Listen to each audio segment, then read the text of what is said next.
Han mamakta tanga sige pungning warol thoram nideng tabiri basing amadi tabiri basing bu James hayruzamna taram nok chobugul loina ne kongno no khurumjari ngasigi pungning warol thoram asigi damak season agada number 9077722001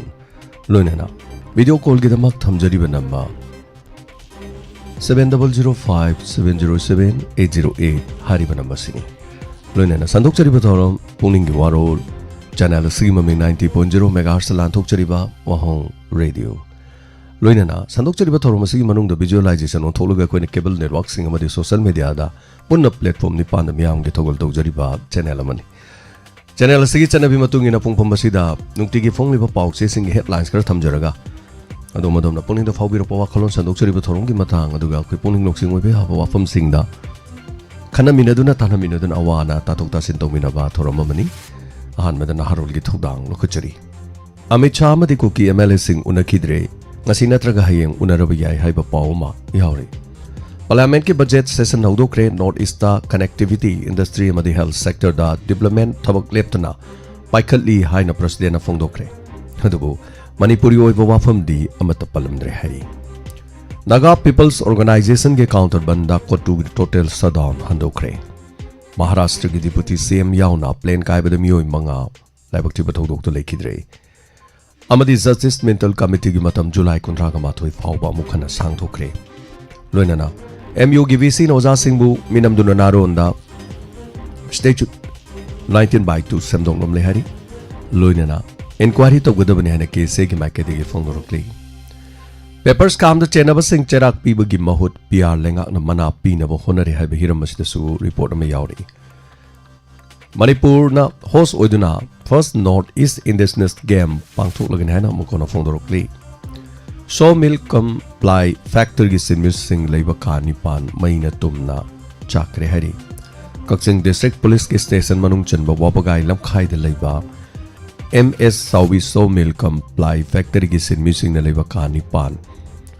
Short circuit namaram oiraga mai chakhibani hairi loinana BJP di Manipur kangadaba nate thugaigadaba party ni haina Congress na maral sibagi wafam amasu pause asida yauri Oyal lampau pause asigi headlines da PMEZP loni mari degi lupali singya khenke lorga loan amasung margin money suna pibidre Manipur Khadi and Village Industries Board ki secretary do wakalakre hari January 18 da Manipur kanba khongsat tamiyam sinta lepidona sarugya biu haina kokomina fongdorokle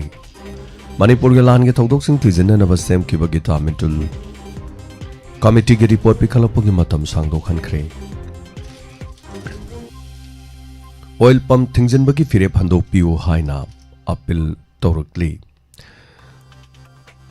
Cherak pi bagi mahuttamana oina pina na basem sarakpad angak papoi haina desana fongdokre Amaromda February kolum dagi na kun mga fawa North East Indigenous Games pangthulagin haina sanjay na fongdokre Yung may thadok pikibadagi mapu panda umale horiba inkola duning singlubada tumlam dai khuding gi mittagi pi tare haina thajana fongdoki bo wafam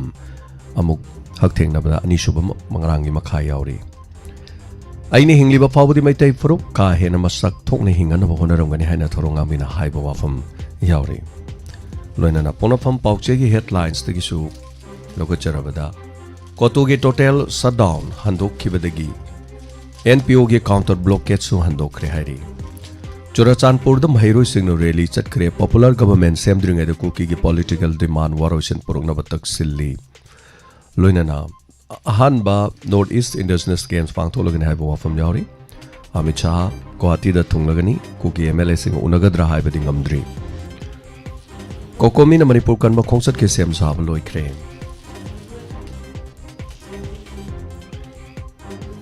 Manipur Governor na MCZIS based property tax model hawdokre hai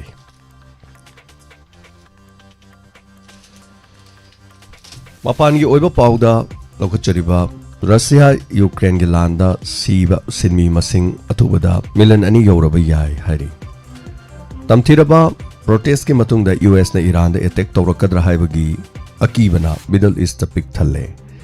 Bangladesh the candidate security the attack tawagi thodo gyamna hengalakli Venezuela की मथक्ता अमुक हना action लौकट कदबनी हाने US no state secretary ना section वा हाइक्रे north Korea की nuclear मपांगल हेना कंखननर बथौरांग लौथोकदौरी Myanmar की मोनस्टेट हुंता लानमीना अल्टररी कापसिंदुना मसु मबेन हाटख्रे high असिगा लोइनाना लोइजरे नुक्तिगी फोंगलिबा पाउसी सिंगदगी लौथोकसबा मरोइबा पाउ खरा मखा तारकपसे अखोइगी number call तौबिदुना अदोमना अदोमगी पुंगनिंगी वारोल फोंदोकपियु यामना तोइना call फंगबसिंग theorem असिदा call तौबिगनु यामद्रबदा हप्ता अमगी मनुंगदा कॉल अमुमुक तौबगी खुदोंगसाबसि लोंमिनसि यामना तोइना कॉल फंगबसिंगना वाफमसि इन्नबा कोइ होनमिनसि पुंगनिंगी वारोल थोरमसिदा मसक फजाननबगिदमक नत्रबदि पुंगनिंगी वारोल थोरमसि मियोइ खरा खक्की ओइना पांगथोकपा थोरम अमा ओइना मियामना उनानबा ममी अमखक चाउना लागले अदुना कोइ पुनमना मसि वखल तामिनरगा यामना तोइना कॉल फंगबसिंगदि इसाना कोइना हाइनदबिदा इसाना हप्ता अमगी मनुंगदा कॉल अमुमुक्तंग ओइना तौबिनबा नोलुक्सरी लोइनाना थोरमसिगी ngasiगी अहानबा कॉल लोखचरी हेलो मिंग अमदे लाइफम हाइबियो ai le le जिंदगी जमनी था तापियो करी वाफम हाइबिनिंगबा हम बदो था ngaraang की बात भी विश अमता के पूजा हो गया ngarang gi birthday haiba oh ngarang na ti birthday di ngasine ngaraang onne na dunya Wednesday hai kuma ji ba ta budaina Wednesday di pong nomini aduga ngarang nate ngarang lautok pududi baro helaga tawbani thorom do baro hen bani na ngasi oire haiba tang da chatpa tang kuma pan haiba ko oh ai tang ku di pala jum ta ko baina oh tang ku ni pan da pong nominati oh du sa na taru to bada na adu mai tak pa obiu sa do andagi sa pu chinung thang na yang gi chaba pu chinung thang to bangam ba sa da bisari is aduga amana sargi atheng bagi kaino tayagi no puthe jam nungai adum ta haijanan ya taw ni sa thank you takachari jam nungai jare thank you thorom su nungai na tapirako thank you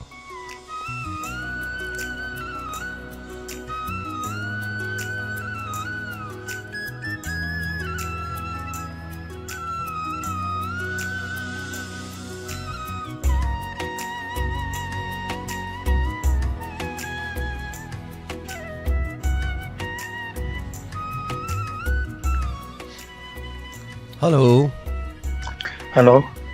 Good afternoon, sir. Phone to the Rebecca Mokpatri. Kunula Karik Akas Life from Kas Taram sorry tapio kare habini Tata says how about it. Taram is there to wish piece again. Sing me Hagadi Sagi told Kutimata Katokutana show where I got to slack piri. The Okumam with Joe Lamjing Lamtaksho Ibiri, Tum the Sumakata and Mukasrihina. अखोई मरुइन सुथर बसिंग दमक्ता माय पाकनबा लंबी सिनबा मतमदा अफब तोइबियो हना थमजगे दुगा अनिसुबदा खुई ngaraang से कनो अइना नहावा ममांगदा डायमंड टीवी अमदि मोहंग रेडियोदा हाइजगी मतुंगिना अइ जागी मिंग चन्नबगी दमक्ता हाइजरबा मतमदा अखोई madam Piadas Dina, Polishing Mangaka, Kapirapagi don't collect and attack a Pondok Cherry Ming and Buffing Zekel of the Documentic One was Doctor de Harov. Doing a Haram and give a heck Savane Kapirapagi Haram and the chain matters to Shandana.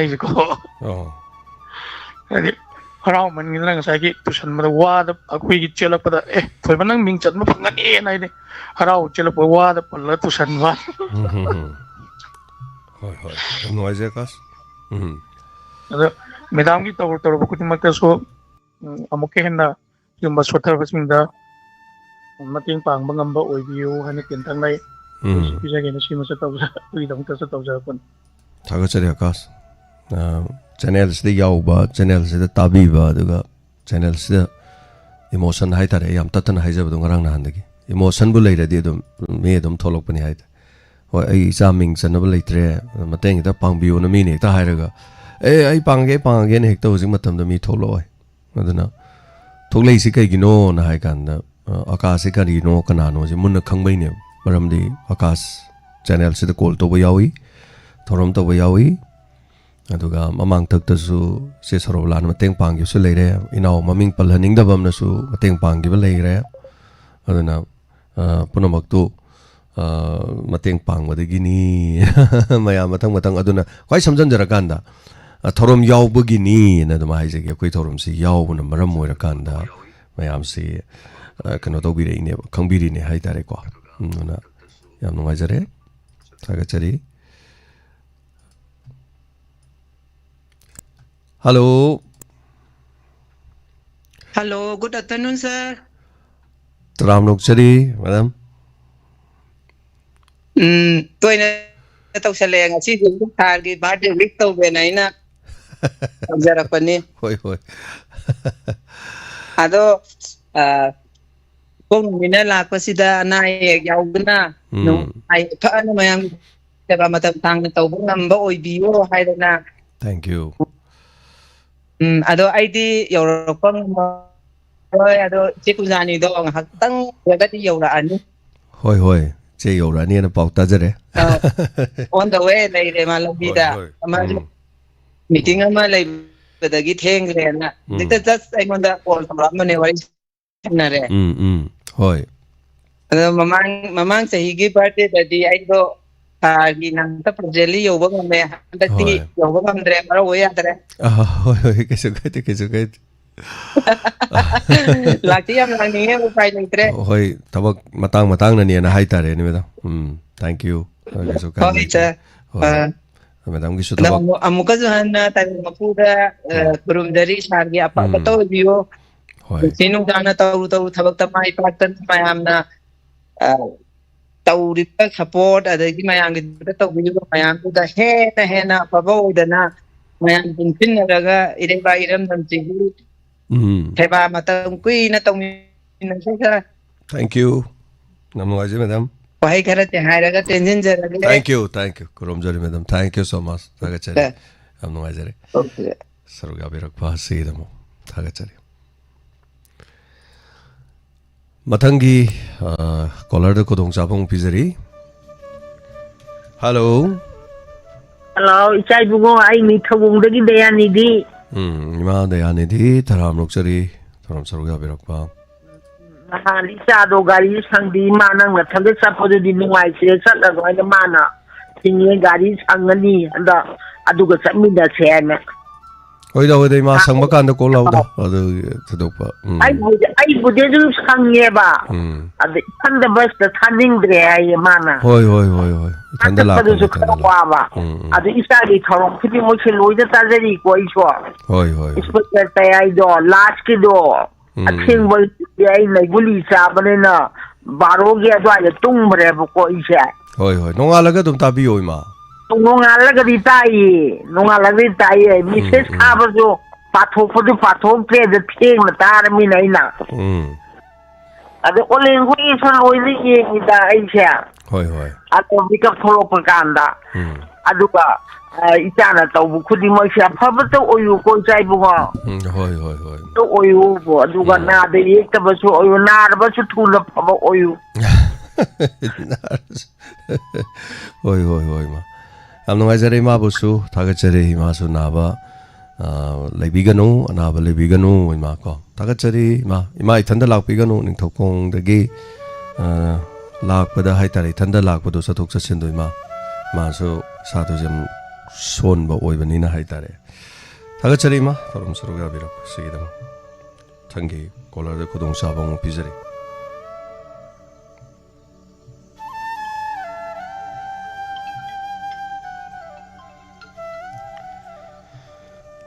Hello. Hello, sir. Ahan mamakta na sabu. Chai kumna jari khum jari sir. Taram Nokchari. Birthday sir. Thank you.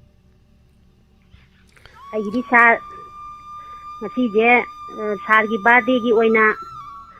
Ajaba furit firon coat suit ꯇꯥꯏ ꯄꯤꯅꯤꯡꯉꯥꯏꯁꯨ ꯂꯩꯖꯗꯦ ꯍꯥꯏꯇꯥꯔꯦ ꯇꯧꯕꯅꯤꯗ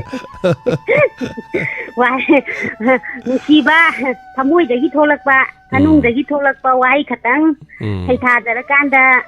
ꯁꯨꯝ ꯇꯥꯕꯤꯔꯤꯕ ꯃꯌꯥꯝꯗꯁꯨ ꯁꯥꯔꯗꯁꯨ dedicate ꯇꯧꯖꯒꯦ ꯍꯥꯏꯇꯥꯔꯦ ꯁꯥꯔ ꯑꯩ ꯍꯧꯖꯔꯛꯀꯦ ꯁꯥꯔ ꯀꯣ ꯍꯣꯏ ꯍꯣꯏ ꯑꯩꯒꯤ ꯋꯥꯍꯩ ꯈꯇꯪ ꯁꯨꯝ ꯉꯔꯥꯡ ꯑꯍꯤꯡ ꯀꯩꯅꯣ ꯁꯨꯝ ꯈꯣꯠꯆꯕꯅꯤ ꯑꯩꯒꯤ ꯈꯣꯠꯆꯤꯟ ꯂꯥꯊꯣꯛꯁꯤꯗ ꯑꯩ ꯍꯧꯖꯔꯛꯀꯦ ꯁꯥꯔ ꯍꯣꯏ ꯍꯣꯏ ꯄꯨꯝꯅꯃꯛꯄꯨ ꯁꯨ ꯈꯨꯔꯨꯝꯖꯔꯤ ꯇꯥꯏꯕꯪ ꯃꯥꯂꯦꯝ ꯇꯝꯄꯥꯛ ꯊꯛꯁꯤꯗ ꯄꯂꯦꯝ ꯄꯤꯕꯨꯛꯅꯨꯡꯗꯒꯤ ꯍꯪꯒꯥꯝ ꯃꯤꯀꯞꯀ ꯂꯣꯏꯅꯅ ꯇꯥꯏꯕꯪ ꯄꯥꯟꯁꯤꯗ ꯈꯣꯡꯗꯥꯔꯛꯈꯤꯕ ꯅꯨꯃꯤꯠꯅꯤ ꯉꯁꯤ ꯀꯣꯏꯔꯧ ꯌꯥꯏꯐꯔꯕ ꯃꯥꯂꯦꯝꯒꯤ ꯊꯄꯥꯟꯗ ꯖꯅꯋꯥꯔꯤꯒꯤ 23 ꯂꯥꯏꯑꯣꯏꯈ꯭ꯔꯕ ꯄꯟꯊꯧ ꯍꯩꯀꯨꯖꯝ ꯏꯕꯣꯌꯥꯏ ꯑꯃꯗꯤ ꯂꯥꯏꯑꯣꯏꯈ꯭ꯔꯕꯤ ꯄꯂꯦꯝ ꯍꯩꯀꯨꯔꯨꯖꯝ ꯑꯣꯡꯕꯤ ꯁꯣꯔꯣꯖꯤꯅꯤ ꯑꯅꯤꯒꯤ ꯑꯍꯥꯟꯕ ꯃꯄꯥꯔꯤ ꯑꯣꯏꯅ ꯄꯂꯦꯝ ꯇꯝꯄꯥꯛ ꯊꯛꯇ ꯄꯝꯖꯈꯤꯗꯣ ꯑꯩꯈꯣꯏ ꯃꯌꯥꯝꯒꯤꯗꯤ ꯂꯨꯆꯤꯡ ꯄꯨꯔꯦꯟ ꯑꯣꯏꯕꯤꯔꯤꯕ ꯖꯦꯝꯁ ꯍꯩꯀꯨꯔꯨꯖꯝ ꯄꯂꯦꯝꯅ ꯅꯥꯎ ꯀꯣꯟꯗꯦ ꯄꯟꯊꯧꯅ ꯅꯥꯎ ꯌꯣꯛꯇꯦ ꯍꯥꯏꯕꯒꯤ ꯑꯋꯥꯠꯄꯁꯨ ꯂꯩꯇꯦꯗꯣ ꯄꯂꯦꯝ ꯃꯁꯤꯡ ꯊꯤꯉꯝꯗꯦ ꯄꯟꯊꯧ ꯃꯁꯤꯡ ꯍꯥꯏꯉꯝꯗꯦ ꯐꯖꯕ ꯃꯥꯏꯊꯣꯡꯗꯨꯒꯤ ꯊꯅꯨꯡꯗ ꯃꯤꯅꯨꯡꯁꯤ ꯊꯧꯖꯥꯜꯇꯅ ꯆꯣꯜꯂꯕ ꯊꯃꯣꯏ ꯊꯣꯡꯖꯥꯎ ꯍꯥꯡꯗꯨꯅ ꯄꯨꯟꯁꯤ ꯁꯤꯟꯊꯥ ꯄꯥꯡꯂꯤꯕ ꯑꯊꯣꯏꯕꯋꯣ ꯁꯛꯇꯝꯗꯤ ꯑꯃꯈꯛ ꯁꯛꯂꯣꯟꯗꯤ ꯏꯁꯤꯡ ꯆꯥꯏꯕꯤꯒꯨꯝꯕꯅꯤ ꯑꯐꯕ ꯑꯁꯦꯡꯕ ꯑꯆꯨꯝꯕꯅ ꯄꯨꯟꯁꯤ ꯈꯣꯡꯆꯠꯀꯤ ꯈꯨꯠꯂꯥꯏ ꯑꯣꯏꯔꯤꯕ ꯂꯩꯇꯕ ꯀꯅꯥꯒꯤ ꯋꯥꯀꯠꯐꯝ ꯂꯥꯏꯔꯕ ꯀꯅꯥꯒꯤ ꯇꯦꯡꯊꯥꯐꯝ ꯑꯣꯏꯔꯤꯕ ꯂꯨꯆꯤꯡ ꯄꯨꯔꯦꯜꯂꯣ ꯍꯩꯒꯨꯔꯨꯖꯝ ꯑꯣꯡꯕꯤ ꯃꯦꯝꯇꯣꯟꯒꯤꯗꯤ ꯊꯋꯥꯏ ꯑꯣꯏꯖꯔꯤꯕ ꯏꯆꯥꯖꯤ ꯃꯤꯒꯤꯅ ꯀꯦꯅ ꯑꯣꯏꯅꯐꯝ ꯄꯟꯊꯧ ꯑꯣꯏꯔꯤꯕꯋꯣ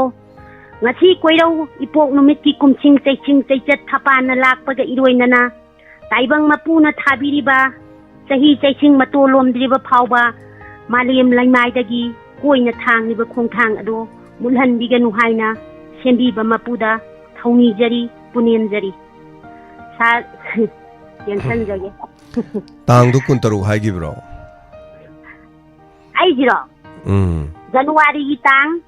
19 ꯍꯥꯏꯒꯗꯧꯅꯤ ꯁꯥꯔ ꯃꯃꯩ ꯃꯀꯣꯛ ꯑꯣꯏꯅ ꯑꯣ ꯁꯣꯔꯤ ꯁꯥꯔ 23 ꯑꯅ ꯍꯥꯏꯔꯛꯄ ꯃꯥꯜꯂꯦ ꯑꯗꯨꯒ ꯌꯥꯝ ꯐꯖꯩ ꯁꯩꯔꯦꯡ ꯑꯗꯨꯒ ꯑꯩꯅ ꯁꯦꯝꯗꯣꯛꯍꯟꯅꯤꯡꯕ ꯑꯃꯅ ꯍꯩꯀꯨꯔꯨꯖꯝ ꯑꯅ ꯍꯥꯏꯕꯗꯣ ꯍꯩꯒꯨꯔꯨꯖꯝ ꯍꯥꯏꯁꯦꯕꯀꯣ ꯃꯌꯥꯝꯅ ꯑꯗꯨꯝ ꯍꯥꯏꯕꯅꯤ ꯍꯩ ꯆꯥꯅꯕ ꯍꯩꯀꯨꯔꯨꯗꯣ ꯑꯗꯨ ꯅꯠꯇꯕ ꯍꯩꯒꯨꯔꯨꯖꯝ ꯑꯅ ꯍꯥꯏꯕ ꯑꯩꯈꯣꯏꯁꯦ ꯍꯩꯀꯨꯔꯨꯁꯨ ꯂꯩꯕꯗꯤ ꯑꯗꯣ ꯐꯨ ꯌꯦꯛꯇꯤ ꯆꯞ ꯃꯥꯟꯅꯩ ꯑꯗꯨꯅ ꯍꯩꯀꯨꯔꯨ ꯍꯥꯏꯕ ꯑꯃ ꯍꯩꯒꯨꯔꯨ ꯍꯥꯏꯕ ꯑꯃ ꯂꯩꯔꯝꯗꯦ ꯑꯩꯈꯣꯏꯁꯤꯅ ꯍꯩꯒꯨꯔꯨꯅ ꯑꯗꯨꯝ ꯂꯣꯏ ꯏꯔꯝꯃꯦ ꯑꯗꯨꯝ ꯂꯥꯏꯔꯤꯛꯇ ꯀꯔꯤꯗ ꯂꯣꯏꯅ ꯑꯩ ꯏꯁꯥꯃꯛꯁꯨ ꯁꯥꯔ ꯑꯩꯈꯣꯏꯒꯤ ꯕꯥꯔꯗꯦꯒꯤ ꯋꯤꯁ ꯄꯤꯕꯗ ꯏꯆꯦ ꯑꯣꯏꯈꯤꯕꯅꯦ ꯑꯗꯣ ꯁꯩꯔꯦꯡꯗꯗꯤ ꯑꯩ ꯖꯤ ꯑꯣꯏꯖꯩꯌꯦ ꯁꯥꯔ ꯑꯗꯣ ꯆꯤꯟꯗ ꯍꯦꯛ ꯑꯣꯏꯈꯤꯕꯗꯣ ꯃꯌꯥꯝꯅ ꯄꯥꯕꯗꯁꯨ ꯑꯃꯁꯨ ꯂꯩꯌꯦ ꯖꯦꯝꯁ ꯍꯥꯏꯕꯁꯦ ꯏꯪꯂꯤꯁꯀꯤ ꯃꯤꯡ ꯑꯣꯏꯕꯗꯨꯗ ꯖꯦꯝꯁ ꯍꯥꯏꯕꯒꯤ ꯑꯦꯁꯇꯣ ꯁꯨꯝ ꯄꯛꯑꯀꯥꯟꯗ ꯖꯦꯝꯁ ꯍꯩꯒꯨꯔꯨꯖꯝ ꯍꯥꯏꯗꯣꯛꯁꯦ ꯖꯦꯝꯁ ꯍꯩꯀꯨꯔꯨꯖꯝ ꯑꯅ ꯌꯥꯝ ꯍꯥꯏꯒꯠꯂꯦ ꯑꯗꯨꯒ ꯑꯅꯤꯁꯨꯕꯗ ꯌꯥꯝ ꯁꯣꯏꯕ ꯑꯃ ꯀꯃꯥꯏꯅ ꯍꯥꯏꯒꯟꯒꯦꯗ ꯖꯦꯝꯁ ꯍꯩꯁꯀꯨꯖꯝꯁꯅ ꯌꯥꯝ ꯍꯥꯏꯒꯠꯂꯦꯕꯀꯣ ꯍꯥꯏꯕꯗ ꯏꯪꯂꯤꯁꯀꯤ ꯈ꯭ꯋꯥꯏ ꯌꯥꯝ ꯍꯥꯏꯅꯤꯡꯕ ꯍꯥꯏꯇꯥꯔꯦꯀꯣ ꯉꯔꯥꯡ ꯑꯩꯁꯨ ꯑꯩꯈꯣꯏꯒꯤ ꯒ꯭ꯔꯨꯞꯇꯁꯨ ꯉꯁꯥꯏꯒꯤ ꯁꯥꯔꯗ ꯋꯤꯁ ꯄꯤꯖꯕꯗ ꯉꯁꯥꯏꯒꯤ ꯑꯗꯨꯒꯤ ꯍꯩꯀꯨꯖꯝꯗꯣ ꯏꯊꯣꯛꯈ꯭ꯔꯦꯕ ꯑꯗ ꯔꯤꯂꯦꯠ ꯇꯧꯕꯗꯣ ꯁꯨꯝ ꯅꯨꯡꯉꯥꯏꯇ꯭ꯔꯕ ꯑꯍꯥꯟ ꯁꯨꯝ ꯐꯥꯛꯂꯤ ꯁꯨꯝ ꯑꯍꯤꯡꯗ ꯄꯤꯈꯤꯕꯗꯨꯗ ꯑꯦꯗꯤꯠ ꯑꯅ ꯆꯪꯕꯤꯌꯣ ꯔꯥꯏꯠꯇ ꯆꯪꯉꯒ ꯑꯦꯗꯤꯠ ꯑꯅ ꯆꯪꯉ ꯑꯦꯗꯤꯠꯇ ꯁꯦꯝ ꯌꯥꯕꯅꯦ ꯏꯈꯤꯕꯒꯤ ꯃꯤꯅꯤꯠ 2-3 ꯐꯥꯎ ꯃꯅꯨꯡꯗꯗꯤ ꯋꯥꯍꯩ ꯁꯣꯏꯕ ꯌꯥꯎꯔꯁꯨ ꯑꯦꯗꯤꯠ ꯑꯅ ꯑꯃ ꯌꯥꯎꯕꯅꯦ ꯑꯗꯨ ꯀꯥꯟꯗ ꯕꯅꯥ ꯂꯥꯟꯕ ꯁꯦꯝꯕ ꯌꯥꯕꯅꯦ ꯑꯦꯅꯤꯋꯦ ꯌꯥꯝ ꯅꯨꯡꯉꯥꯏꯖꯩ ꯐꯖꯕ ꯁꯩꯔꯦꯡ ꯑꯃꯒ ꯂꯣꯏꯅꯅ ꯀꯩꯁꯨ ꯃꯇꯤꯛ ꯆꯥꯖꯗ꯭ꯔꯁꯨ ꯍꯥꯏꯇꯥꯏ ꯄꯨꯛꯅꯤꯡ ꯊꯧꯒꯠꯄꯤꯕ ꯑꯗꯨꯒ ꯐꯝꯕꯥꯛ ꯃꯐꯝ ꯑꯃ ꯄꯤꯕꯤꯕ ꯍꯥꯏꯅꯤꯡꯉꯥꯏ ꯂꯩꯇꯅ ꯊꯥꯒꯠꯆꯔꯤ ꯑꯗꯨꯒ ꯑꯩꯈꯣꯏ ꯃꯌꯥꯝꯒꯤꯗꯤ ꯁꯥꯔ ꯌꯥꯝ ꯍꯦꯟꯅ ꯃꯇꯤꯛ ꯆꯥꯏ ꯍꯥꯏꯖ ꯇꯥꯔꯦꯀꯣ ꯑꯩꯈꯣꯏꯒꯤꯗꯤ ꯁꯨꯝ ꯃꯌꯥꯝꯒꯤꯁꯨ ꯑꯩꯈꯣꯏꯒꯤ ꯍꯥꯏꯅꯤꯡꯕ ꯐꯣꯡꯗꯣꯛꯅꯤꯡꯕ ꯑꯗ ꯉꯥꯡꯅꯈꯤꯕ ꯈꯣꯠꯅꯈꯤꯕ ꯍꯦꯛ ꯋꯥꯍꯩ ꯑꯊꯣꯏ ꯑꯍꯦꯟꯕꯨ ꯍꯦꯛꯇ ꯌꯥꯎꯅꯕ ꯂꯩꯀꯣ ꯁꯥꯔ ꯑꯗꯨꯁꯨ ꯑꯩꯈꯣꯏꯒꯤ ꯀꯩꯅꯣ ꯇꯧꯅꯕ ꯌꯥꯗꯦ ꯑꯗꯨꯝ ꯁꯥꯔꯅꯁꯨ ꯉꯥꯛꯄꯤꯔꯒꯗ ꯂꯥꯛꯏꯀꯣ ꯍꯣꯏ ꯀꯩꯁꯨ ꯀꯥꯏꯗꯦ ꯂꯩꯃꯤꯟꯅꯕ ꯍꯥꯏꯁꯦ ꯑꯗꯨꯅꯤ ꯏꯃꯨꯡ ꯃꯅꯨꯡꯗ ꯏꯃꯥꯒ ꯄꯥꯕꯨꯡꯒ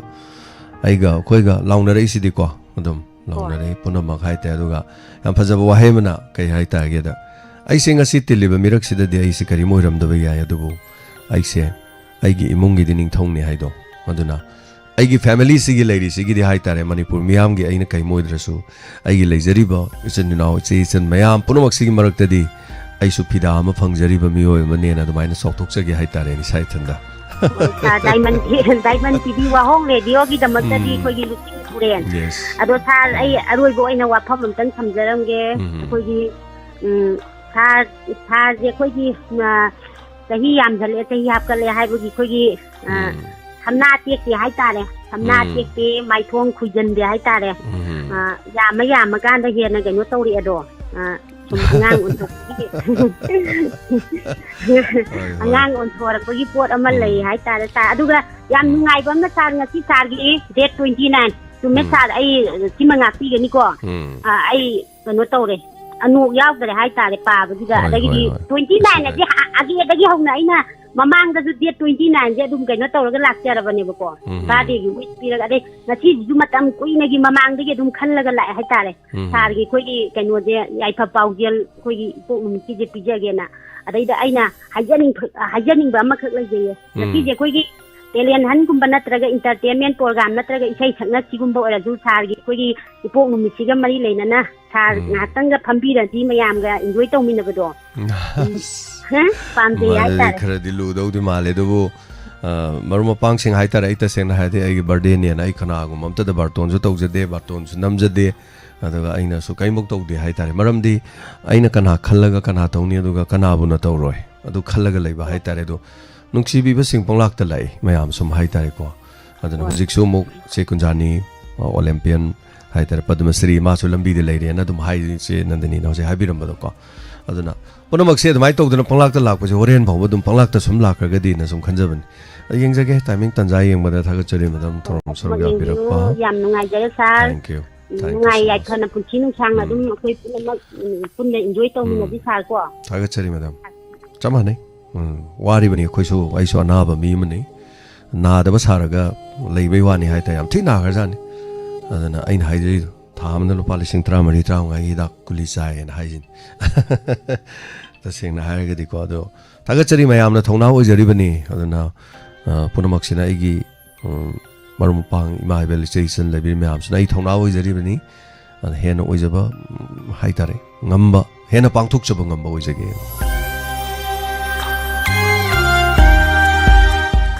Hello, ming amadi leifam habisi. Good afternoon, Ibu. Taram lokchari. Happy birthday, Pagi. Pong numitse yam nungsiye. Thagachari. Mayam na ming ga leifam ga mayam amta khangan je hekta. Ekoi na budi khangjaraba. Ai gonok dagi je kunje sori te. Yam nungajare. Tapirapa. Taru khudi makta mangoloiba oi biru. Thagachari ngasi program jai gi birthday gi sin baga cha manare. Emani. Asu nungai ba numitsi da bu nong phadok su birthday gi numitsi lauba yae su yam kuin tor ko thabakta. Oi. Thank you. Thagachari. Padi ai ga pong numitsu mane ye yumja ka sa po mini paja. Hoi. Aduna ni yam na nungsidi je. Hoi. Mapong no mi manab di am yeng thinai hai dai ne. Era. Ni da punga ai zama ne didi. Kai da wi yeng thin na dui no. Hoi. Asu nungsi wai pa bo asu yam na as. Kari hai dong no khang de da. Hani ngai leite. Happy birthday. Thagachari. Thorom ya birakwa. Yam nungaijare. Ai yam nungai. Tau khudimak loinamak nungai. Lila ju pala ju adagi nahan angangi nongmei panbagi pesa pangobadu yam thagali. Hoi. Ipadi kari haina haigadabano khangdeda ibungo yamna nungaije yam nungsi. Thagachari che adum hona jage. Thank you. Thagachari. Thank you. Thamjare. Asi su video ma yengbiu ipong numit ka adum mari leina thagacharake ngahaki matungda koigi thorom sida sarug yabirakpa haiba tare koigi ichalamana magi second mina huran bigibagi haitare second che tombina leiba ai second thelure second pirure second thelubagi kongchattu gi video mate amadum yengbiu mayam hobode loi fawba adom na chatpa yaudragasu yengagadi adom yauramagadi o akhoi se sumaina si marakta sumaina uramdoine na adum khangba yaba haiba tai adana kongchat adugi damaktadi akhoi gi staff khatang haitare koina adumaina chachakibani yamna matam syam leiraktaba aduna adumai hona jaki mayam soidana yengbiu ngahakki matungda puningi warolgi matungdagi di mayam ubadum fangani thagachari mathangi kolarda kodong saba bijari Suru Gabiu.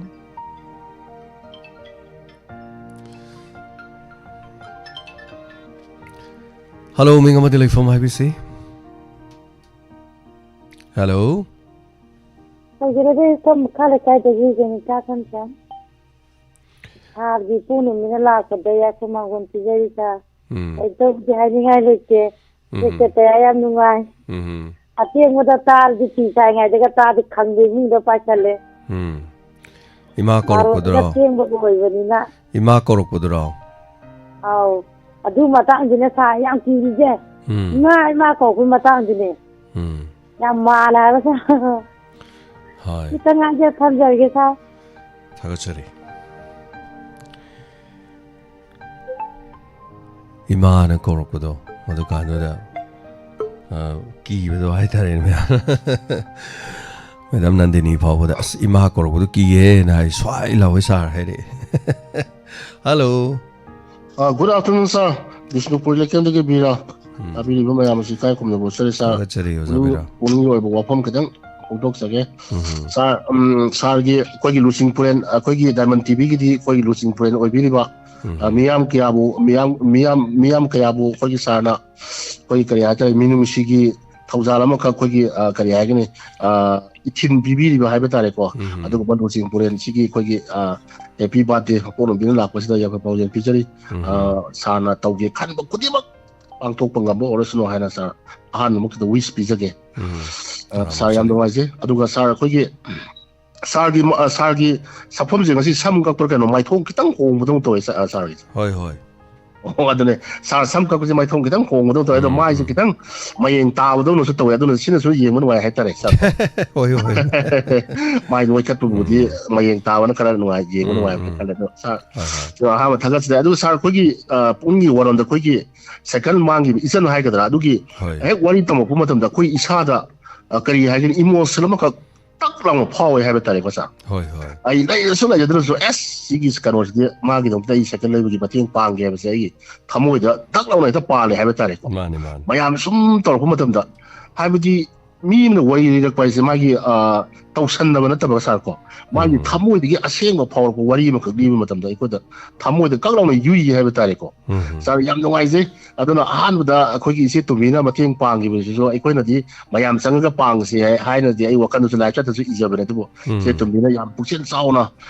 ga pang gi ba do yam nong si je hai ba tare yam harau je hai ba tare ko sa si sina wa ko ma ko wa ga yam pai sa Diamond TV dong de koi sa na asi hona bi ba sa Diamond TV de koi na punjaru ba mahi na koi di sa hanak ti ai sa da sa na ula ko po se ai hauni da kai haija roi sa ta re kaise kai de sa ta re sa tin yau ja roi ta e hai ga da koi wa za mo roi lak tra ina ko bi roi di bo da moi lak tra ga as moi la ga sidan wai na phama wari wa tai sana ga du moi la ga ta sa sang ga thong thak tawi ne sa ai no ga mo no pham lo sidan wai wari to se angang sing mama wai ma lai to se ne hai ya di ne moi la ga thong thak pi mai pe ma koi de dong lak tan siam wai ne oza koi ki na mo hello lak tra ma wa koi imung manung da to ka to yam koi na da sa no ai jang re hai ta re ko hoi Diamond TV ki smile pulu da gi ni sar gi puna mak se koi gi sing pure na haja ta re sa na ai koi miyam si bu tum da lai ba ai koi gi wakal minung si phawal li ba itil lama ka la til li ba se sar gi wahi wata sar lai ram ba mang na ni hai ba se mayam gi khongdoi oi li ba koi na ne sa na tu singi bi ni hai ba ta re ko sa adu na yam no ai se sa na to gi khamo ko di mo to mai pa ko se oi bi hai ta re sa roi boy na koi gi Bill Gates ki sa riski program tang thamoga lo sanjage if your problem is money then your solution is work aduga your income is your income depend on your skill not your degree hana sa aroi ban thamjage thagachari noise nangi punchida sel na maru oirabadi nahaki maru oribase atai karisu natte thabak ni sel tangai fadrabadi thabak tarkal lei aduni waja bira akoi gi emen sing oro te angang sing yam doin doro to ne loi bak ayamba loin tawe ꯑꯗꯨꯅꯁꯨ ꯑꯗꯨꯝ ꯋꯥꯈꯜꯂꯣꯟ ꯃꯥꯟꯅꯕꯅꯤꯅ ꯑꯩꯈꯣꯏ ꯆꯍꯤ 9ꯁꯦ ꯉꯁꯤ ꯐꯥꯎꯕꯗ ꯑꯩꯈꯣꯏ ꯄꯨꯟꯃꯤꯟꯅꯔꯛꯏꯁꯦ ꯅꯣꯡꯃꯇ ꯑꯩꯒꯤ ꯑꯦꯗꯃꯤꯟ ꯂꯩꯕ ꯑꯉꯥꯡꯁꯤꯡꯁꯤꯒ ꯑꯩꯒ ꯈꯠꯅꯕꯁꯨ ꯂꯩꯇꯦ ꯃꯔꯩ ꯌꯦꯠꯅꯕꯁꯨ ꯂꯩꯇꯦ ꯁꯥꯎꯅꯕꯁꯨ ꯂꯩꯇꯦ ꯀꯩꯒꯤꯅꯣ ꯍꯥꯏꯀꯥꯟꯗ ꯂꯩꯃꯤꯟꯅꯕꯁꯦ ꯋꯥꯈꯜꯂꯣꯟ ꯈꯪꯕ ꯑꯃꯈꯛ ꯆꯪꯉꯦ ꯍꯥꯏꯇꯥꯏ ꯋꯥꯈꯜꯂꯣꯟꯁꯦ ꯐꯥꯎꯅꯗ꯭ꯔꯕ ꯑꯗꯨꯗꯤ ꯄꯥꯎ ꯐꯥꯎꯅꯔꯣꯏꯕ ꯑꯗꯨꯅ ꯂꯣꯏꯅꯔꯛꯄꯁꯦ ꯉꯁꯤ ꯐꯥꯎꯕ ꯑꯉꯥꯡꯁꯤꯡꯒꯩꯒ ꯀꯩꯝꯇ ꯀꯩꯅꯣ ꯇꯧꯕ ꯂꯩꯇꯦ ꯑꯗꯒꯤ ꯀꯔꯤ ꯍꯥꯏꯗꯣꯏꯅꯣ ꯇꯨꯡꯗ ꯑꯗꯨ ꯇꯧꯔꯦ ꯑꯗꯥ ꯇꯧꯔꯦ ꯑꯩꯈꯣꯏ ꯁꯥꯔꯁꯦ ꯑꯗꯨꯅꯤ ꯑꯗꯥꯅꯤ ꯑꯗꯨ ꯁꯤꯒꯨꯝꯕ ꯀꯩꯝ ꯂꯩꯇꯦ ꯉꯁꯤ ꯐꯥꯎꯕ ꯀꯩꯅꯣ ꯍꯥꯏꯀꯥꯟꯗ ꯌꯥꯝꯅ ꯑꯩꯈꯣꯏꯅ ꯌꯥꯝ ꯇ꯭ꯔꯥꯟꯁꯄꯦꯔꯦꯟꯁꯤ ꯂꯩꯅ ꯊꯕꯛ ꯇꯧꯕ ꯑꯗꯨꯒ ꯇꯧꯒꯗꯕ ꯑꯣꯏꯔꯁꯨ ꯑꯗꯨꯝ ꯁꯨꯃꯥꯏꯅ ꯇꯧꯏ ꯑꯉꯥꯡꯁꯤꯡ ꯑꯗꯨꯝ ꯇꯥꯟꯅꯕ ꯈꯣꯠꯄ ꯍꯥꯏꯇꯥꯔꯦ ꯌꯥꯝ ꯇꯥꯟꯅꯕꯁꯦ ꯌꯥꯝ ꯐꯩ ꯍꯥꯏꯇꯥꯔꯦ ꯇꯥꯟꯅꯕꯁꯦ ꯈ꯭ꯋꯥꯏꯗꯒꯤ ꯃꯔꯨꯑꯣꯏꯕꯅꯦ ꯑꯗꯣ ꯏꯃꯨꯡꯗꯁꯨ ꯐꯦꯃꯤꯂꯤꯗ ꯍꯥꯏꯇꯥꯔꯦꯀꯣ ꯇꯥꯟꯅꯗꯕ ꯄꯥꯎ ꯐꯥꯎꯅꯗꯕꯁꯦ ꯏꯃꯨꯡ ꯃꯅꯨꯡꯗ ꯈ꯭ꯋꯥꯏꯗꯒꯤ ꯃꯆꯥꯛ ꯑꯃ ꯋꯥꯔꯧꯅꯕꯒꯤ ꯑꯣꯏꯔꯦ ꯑꯗꯨꯅ ꯌꯥꯔꯤꯉꯩ ꯇꯥꯟꯅꯕꯁꯦ ꯌꯥꯝꯅ ꯐꯩ ꯍꯥꯏꯇꯥꯏ ꯇꯥꯟꯅꯕꯤꯒꯗꯕꯅꯤ ꯑꯗꯨꯒ ꯆꯥꯛꯈꯨꯝꯒꯤ ꯃꯇꯥꯡꯗꯤ ꯑꯩꯈꯣꯏꯒꯤ ꯑꯉꯥꯡꯁꯤꯡ ꯆꯥꯛꯈꯨꯝ ꯇꯞ ꯄꯥꯏꯔ ꯂꯣꯏ ꯆꯪꯕꯅꯦ ꯑꯗꯨꯝ ꯍꯥꯏꯇꯥꯔꯦꯀꯣ ꯑꯩꯒꯤ ꯑꯣꯏꯅꯗꯤ ꯑꯩꯒꯤ ꯏꯃꯨꯡꯗꯁꯨ ꯑꯩ ꯃꯥꯡꯕ ꯁꯦꯡꯕ ꯍꯥꯏꯕ ꯍꯥꯏꯗꯤ ꯃꯥꯅ ꯑꯃꯥꯡꯕꯅꯤ ꯃꯥꯅ ꯑꯗꯨꯅꯤ ꯍꯥꯏꯕ ꯂꯩꯖꯗꯦ ꯍꯣꯏ ꯃꯤꯗꯨꯅ ꯏꯔꯨꯖꯗꯕ ꯑꯗꯨꯒ ꯃꯁꯥꯒꯤ ꯃꯥꯅ ꯍꯥꯏꯇꯥꯔꯦ ꯉꯁꯤꯗꯤ ꯑꯩ ꯏꯔꯨꯖꯔꯛꯇꯦ ꯆꯥꯛꯈꯨꯝ ꯆꯪ ꯅꯨꯡꯉꯥꯏꯇꯦ ꯀꯥꯏꯅ ꯍꯥꯏꯖꯕ ꯍꯥꯏꯇꯥꯔꯦ ꯏꯁꯥ ꯁꯦꯡꯗꯣꯛꯇ꯭ꯔꯤ ꯀꯥꯏꯅ ꯈꯟꯕ ꯑꯗꯨꯝꯅ ꯇꯧꯕꯗꯨꯅ ꯃꯤꯅ ꯅꯨꯡꯉꯥꯏꯇꯦꯗꯅ ꯑꯗꯨꯝꯕꯗꯨꯅ ꯑꯃ ꯑꯣꯏꯔꯦ ꯑꯗꯨ ꯅꯠꯇꯕ ꯖꯥꯠꯇꯨꯗꯤ ꯍꯥꯏꯇꯥꯔꯦ ꯑꯩꯈꯣꯏꯅ ꯑꯣꯄꯟꯗꯅꯤ ꯂꯩꯖꯩꯁꯦ ꯑꯩꯈꯣꯏ ꯆꯥꯛꯈꯨꯝꯁꯦ ꯑꯩ ꯍꯧꯖꯤꯛ ꯁꯥꯗꯣꯏꯁꯦ ꯃꯣꯗꯨꯂꯔ ꯀꯤꯆꯟ ꯑꯃ ꯁꯥꯗꯣꯏꯁꯦ ꯄꯨꯔꯥ ꯑꯣꯄꯟꯗꯅꯤ ꯍꯥꯏꯗꯤ ꯀꯅꯥꯒꯨꯝꯕ ꯑꯃ ꯑꯗꯨꯝ ꯂꯥꯛꯄꯗ ꯑꯗꯨꯝ ꯆꯪꯕ ꯌꯥꯕ ꯍꯥꯏꯇꯥꯏꯀꯣ ꯑꯗꯨꯃꯥꯏꯅ ꯑꯗꯨꯅ ꯑꯗꯣꯝꯒꯤ ꯂꯩꯕ ꯆꯥꯛꯈꯨꯝꯗꯨꯗꯁꯨ ꯑꯩꯒꯤ ꯆꯠꯆꯈꯤꯕ ꯏꯆꯤꯜ ꯏꯅꯥꯎꯁꯤꯡꯗꯨꯅ ꯆꯠꯂꯒ ꯊꯣꯡ ꯇꯥꯛꯄꯗ ꯑꯩ ꯎꯏꯌꯦꯕ ꯇꯣꯛ ꯇꯥꯛ ꯁꯨꯗꯅ ꯈꯣꯠꯇꯅ ꯏꯅꯥꯎ ꯕꯣꯏꯗꯞꯅꯒ ꯃꯔꯨ ꯃꯔꯥꯡ ꯁꯨꯕ ꯈꯣꯠꯄ ꯑꯗꯨꯕꯨ ꯂꯥꯏꯕꯛ ꯊꯤꯕꯗꯤ ꯑꯩꯗꯪꯗꯤ ꯌꯥꯎꯕ ꯅꯪꯍꯧꯗ꯭ꯔꯦ ꯑꯗꯨꯅ ꯆꯥꯕꯒꯤꯗꯤ ꯃꯊꯪ ꯍꯥꯎꯔꯅꯤ ꯍꯥꯏꯔꯁꯨ ꯑꯗꯨꯝ ꯍꯥꯏꯕꯤꯔꯛꯎ ꯀꯔꯤꯝꯇ ꯀꯥꯏꯕ ꯂꯩꯇꯦꯀோ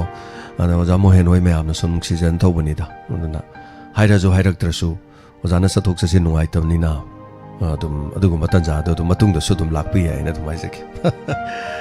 ꯍꯜꯂꯣ ꯃꯤꯡ ꯑꯃꯗꯤ ꯂꯩꯐꯝ ꯍꯥꯏꯕꯤꯁꯤ ꯍꯜꯂꯣ ꯒꯨꯗ ꯑꯐꯇꯔꯅꯨꯟ ꯁꯥꯔ ꯁꯥꯔꯕꯨ ꯑꯍꯥꯟꯕꯗ ꯏꯀꯥꯏ ꯈꯨꯝꯅꯖꯔꯤ ꯁꯥꯔ ꯈꯨꯗꯤꯃꯥꯟꯗꯒꯤ ꯕꯤꯖꯦꯇꯥꯅꯤꯅ ꯆꯪꯉꯤ ꯐꯣꯟ ꯇꯧꯔꯛꯇꯕ ꯀꯨꯏꯔꯦ ꯑꯗꯣ ꯁꯥꯔꯒꯤ ꯏꯄꯣꯛ ꯅꯨꯃꯤꯠ ꯑꯣꯏꯕꯁꯤꯗ ꯉꯁꯤ ꯁꯥꯔꯗ ꯋꯤꯁ ꯄꯤꯅꯤꯡꯗꯅ ꯁꯥꯔꯅ ꯇꯧꯔꯨꯕ ꯈꯨꯗꯤꯡꯃꯛꯇ ꯍꯦꯟꯅ ꯃꯥꯏ ꯄꯥꯛꯄ ꯑꯅꯥ ꯑꯌꯦꯛ ꯌꯥꯎꯗꯕ ꯃꯤꯄꯨꯝ ꯈꯨꯗꯤꯡꯃꯛꯇ ꯁꯥꯔꯅ ꯌꯦꯜꯂꯤꯕ ꯃꯤꯅꯨꯡꯁꯤꯗꯣ ꯍꯦꯟꯅ ꯏꯁꯣꯔꯗꯒꯤ ꯍꯦꯟꯅ ꯃꯒꯨꯟ ꯂꯩꯅ ꯌꯦꯟꯕ ꯉꯝꯕ ꯁꯥꯔꯒꯤ ꯊꯧꯅꯥ ꯍꯦꯟꯅ ꯍꯥꯞꯄꯤꯕ ꯏꯁꯣꯔꯅ ꯄꯤꯅꯕꯤꯕ ꯑꯣꯏꯁꯅꯣꯅ ꯋꯤꯁ ꯄꯤꯅꯤꯡꯗꯅ ꯇꯧꯔꯛꯄꯅꯤ ꯁꯥꯔ ꯌꯥꯝ ꯅꯨꯡꯉꯥꯏꯖꯩ ꯕꯤꯖꯦꯇꯥ ꯑꯗꯨ ꯑꯩꯈꯣꯏꯒꯤ ꯁꯣꯁꯤꯌꯦꯜ ꯋꯦꯜꯐꯤꯌꯔꯒꯤ ꯀꯔꯤ ꯆꯦ ꯆꯥꯡ ꯆꯦꯟꯕ ꯈꯣꯠꯄꯩꯗꯣ ꯂꯣꯏ ꯌꯥꯅꯈ꯭ꯔꯕꯣ ꯌꯥꯅꯗ꯭ꯔꯤꯕ꯭ꯔꯣ ꯁꯥꯔ ꯑꯗꯨ ꯑꯩꯒꯤ ꯆꯦꯟꯕꯤꯕꯗꯣ ꯃꯥꯁꯦꯍꯧꯖꯤꯛ ꯐꯣꯟ ꯐꯥꯎꯅꯗ꯭ꯔꯦ ꯃꯥꯅ ꯀꯥꯔꯠꯇꯨꯃꯗꯤ ꯁꯥꯔꯒ ꯄꯤꯕꯤꯔꯝꯃꯦꯕ ꯑꯗꯨꯒꯤ ꯃꯇꯨꯡꯗꯩꯗꯤ ꯃꯥꯒ ꯃꯥꯏ ꯐꯣꯟꯗꯣ ꯑꯩꯈꯣꯏꯅ ꯐꯣꯟ ꯆꯠꯈꯤꯗ꯭ꯔꯦ ꯃꯈꯥ ꯇꯥꯕ ꯄꯥꯎ ꯀꯔꯤꯝ ꯈꯪꯗ꯭ꯔꯦ ꯁꯥꯔ ꯑꯗꯨꯗꯤ ꯀꯔꯤ ꯍꯥꯏꯔꯝꯒꯦ ꯃꯥꯅꯗꯤ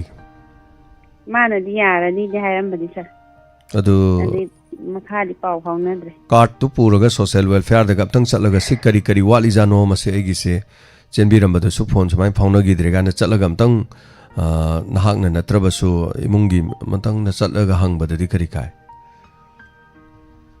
ꯍꯣꯏ ꯁꯥꯔ ꯑꯗꯨꯃꯥꯏꯅ ꯆꯠꯆꯔꯒꯦ ꯍꯪꯗꯣꯛꯄꯗꯤ ꯐꯩꯀꯣ ꯍꯥꯏꯗꯤꯀꯣ ꯀꯔꯤ ꯋꯥꯠꯂꯤꯖꯥꯅꯣ ꯁꯤꯕꯨ ꯌꯥꯔꯖꯥꯠꯂꯥ ꯀꯃꯥꯏ ꯇꯧꯕꯖꯥꯠꯅꯣ ꯍꯥꯏꯅ ꯍꯥꯏꯇꯥꯔꯦ ꯑꯗꯨꯅ ꯕꯤꯖꯦꯇꯥ ꯑꯩꯈꯣꯏꯅ ꯈꯤꯇꯪ ꯊꯕꯛꯁꯦꯀꯣ ꯈꯤꯇꯪ ꯆꯦꯛꯁꯤꯟꯕ ꯍꯥꯏꯇꯥꯔꯦ ꯑꯩꯈꯣꯏꯅ ꯂꯩꯇꯕ ꯂꯥꯏꯔꯕ ꯍꯥꯏꯕꯁꯦ ꯃꯤꯄꯨꯝ ꯈꯨꯗꯤꯡꯃꯛꯇ ꯂꯣꯏꯅ ꯊꯣꯛꯑꯦ ꯑꯗꯨꯒ ꯑꯩꯅ ꯑꯃꯨꯛ ꯌꯥꯝ ꯍꯥꯏꯅꯤꯡꯕꯁꯦ ꯕꯤꯖꯦꯇꯥꯒꯤ ꯋꯥꯐꯝ ꯈꯛꯇ ꯅꯠꯇꯦꯕ ꯑꯩꯈꯣꯏ ꯂꯥꯏꯔꯕꯁꯦ ꯁꯨꯝ ꯈꯔꯁꯨ ꯊꯋꯥ ꯁꯥꯒꯟꯗꯕꯅꯤ ꯑꯗꯨꯅ ꯃꯁꯤ khitang adum section jeba khitang nungai yai phaba mi dine yam section mane moi di section ngai mathak tu da nungai yai phaba ngai mathak tu da ne as ko mone mai ka doge jom to loi tho lore da na ka su leitam ne nungai yai phaba no kupi ji kai gi no hai kan da ne warak kane na kupi ne ba warak kane na khoi leita lar ba or kane na kupsali ne aduna ekoi gi keno jina ne sum leijada ba sum daw ba sina kai doge bo as wa da na sum leira su kai do ro do no dai mai pe ma ra thawa yam sa gan de ba samna ha kan de imung manung ma hek leitre imung manung ma kari kari tawre han aina hangu kan ne na khoi gi health card leibra leite ta hai gumba kana kana no kar tana bi ne tor me tok tana dum tana gi dire ga ta hai gumba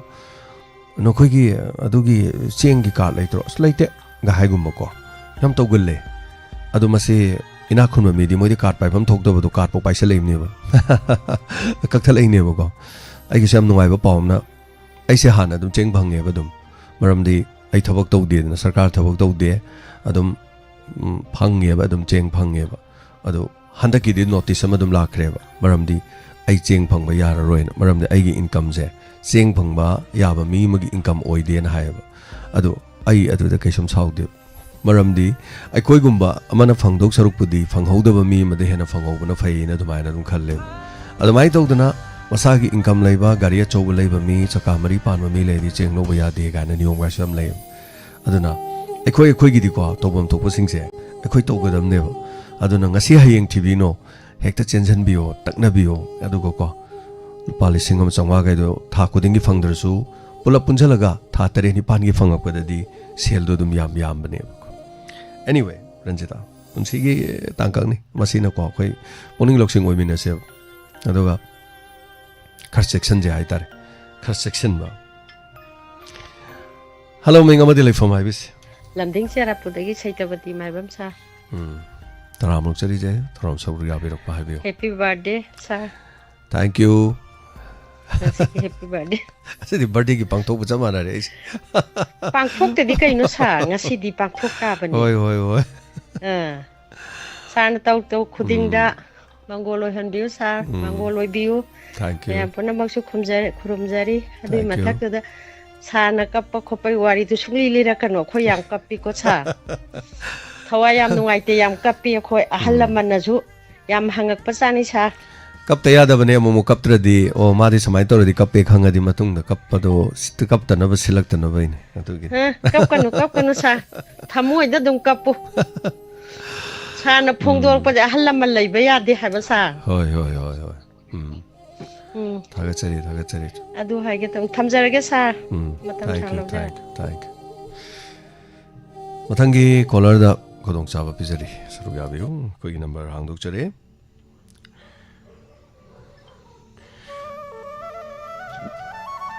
hello minga madi lai from hai biu Khangbok tagi ima tombinau ne yagi ngarangi bade ta du de chana punsi gi wari awaba lirakpado imana kappeba nuai tadana ima ngarang na ti ngasi ne birthday ta bade asi gi da ta gi dugo adu wari du ai na sai di jeng dai si kaptana ujik se se da tari ni ba ya bu punsi nung sang batte kai ta ba ana ila ta ko punsi si gi ai gi punsi se la hana lo ri do icha gi wari ba khong icha gi spectator ta ai pungning waron mayam ji jeng ga ai gi punsi hing lim ni ga si ba ai hana lo san la daw ni ai awa ba mayam tina adu icha gi ngachi thodok si da ai punsi ngachi hing den lai dim ni ana ye garam bhawa na ga phari ni ba icha go punsi nung sang batte kai ta ba ana ye yaw ta ba tau khuding mak ta phaba to wi biona imana isoja ni jari mina kalak yeng thibadi ita da kai jong song amoye isa gi punchi di nungphina phajana haurak pani mayek sing haurak pa ningon da kai ta dara malin haurak pani ne jabu kana amtan matu nam hingbang amoye isa bu matau tambak na song amoye isa da kalak yeng thiba ka nim tan nungai ta khalu khande ma ka sulai te dai ma o kana am ta kai ta khanja ngai ta ka in ta khalu no isa na asum balambi chat pani na aphai balambi labi kang bu dus mama yi ka to khi ga dom ni to ko yon imana apa thaujan ni je icha da imana hayak libne icha wa ji ta imana kap pa da ngam ji kap libne ba mu khanjel ni ta le pung waron ka liep tan adi ai gi wari sina ima bo kafan na bagi machak o hel le ne adi as kape cha ge haurak pa yi wari sing ji ek ta ro di ai pung ji gam nung si ba ta re ni le ta da yam no wa na haurak ki ni ta nu ju mai pa lim ne mingon ta kai da ba adu aran ba taw ba kang gon na chum lam phai chat ki dom ni cha na chum ma ta taw ba ni cha na chum ma ba to ra ka dom ni mayam gi ai ba to oi dom ni khat da ba taw bu ja dum lai kha ta gi dom mak ta ne cha nu ma thaga chari ma hoi nungai ba wari dum sa si dai ma ko ngam nungai je esu leite da ai gi yang na ba leite ai na nung si da su leite onoga waro ba di mi oi ba ni na ko kan kan nga waro ba khot pa di lak pa yawi odo waro bu du so hai tar na ai gi naw nu pa na bo hai ne ma mi du thin ngang tho ra ni du ma mi du them le ram ne na hai ba wari mlei mi se ngang tho ro ga chei tho ro ga andagi phudo ro ga hoi phubo bu di yaw de ko du wari ne ba ai nong them ba do ai hong na bi ni hai tar ma to ai ma po hello tamo nanau singamai wang bayap tilakai dagi amara sanglakpam tamo tam kuira bagi tungda ngasi tamogi phongmina lakpada happy birthday tamo. Thank you. Tamona taruba thabak thoram kudingmakta tamona pangthokke khaliba thabak thoram kudingmakta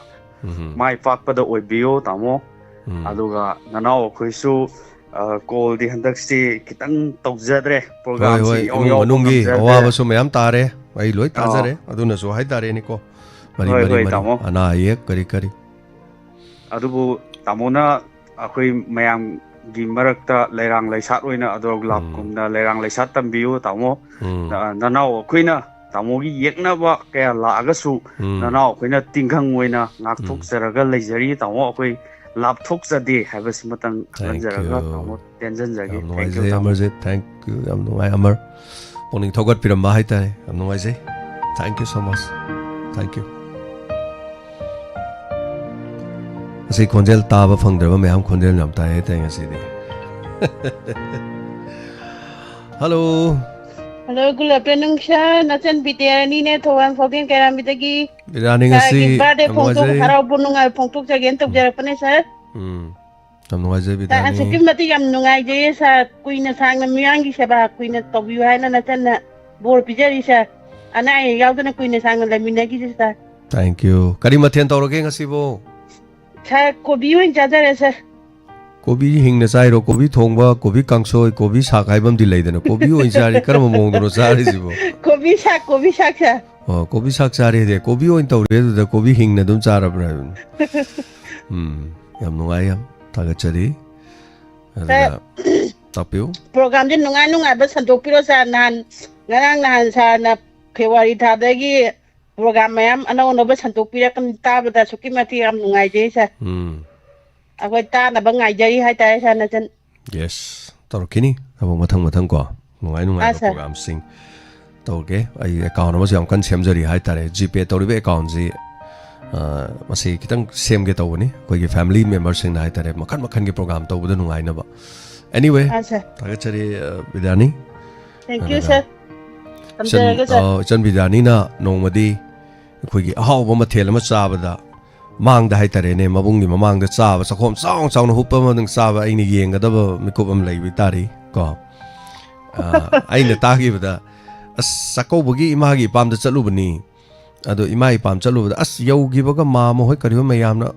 haw bu ji seri ja thong da phachana sa tharaga la ai hai banu miram yau gi ba asa ningon kudon da sa ningon kodo lak pu da hai gi do asa adana yam nung siba hai tare ai so ai gi staff ama ma blind oiba boinau ai ga loinare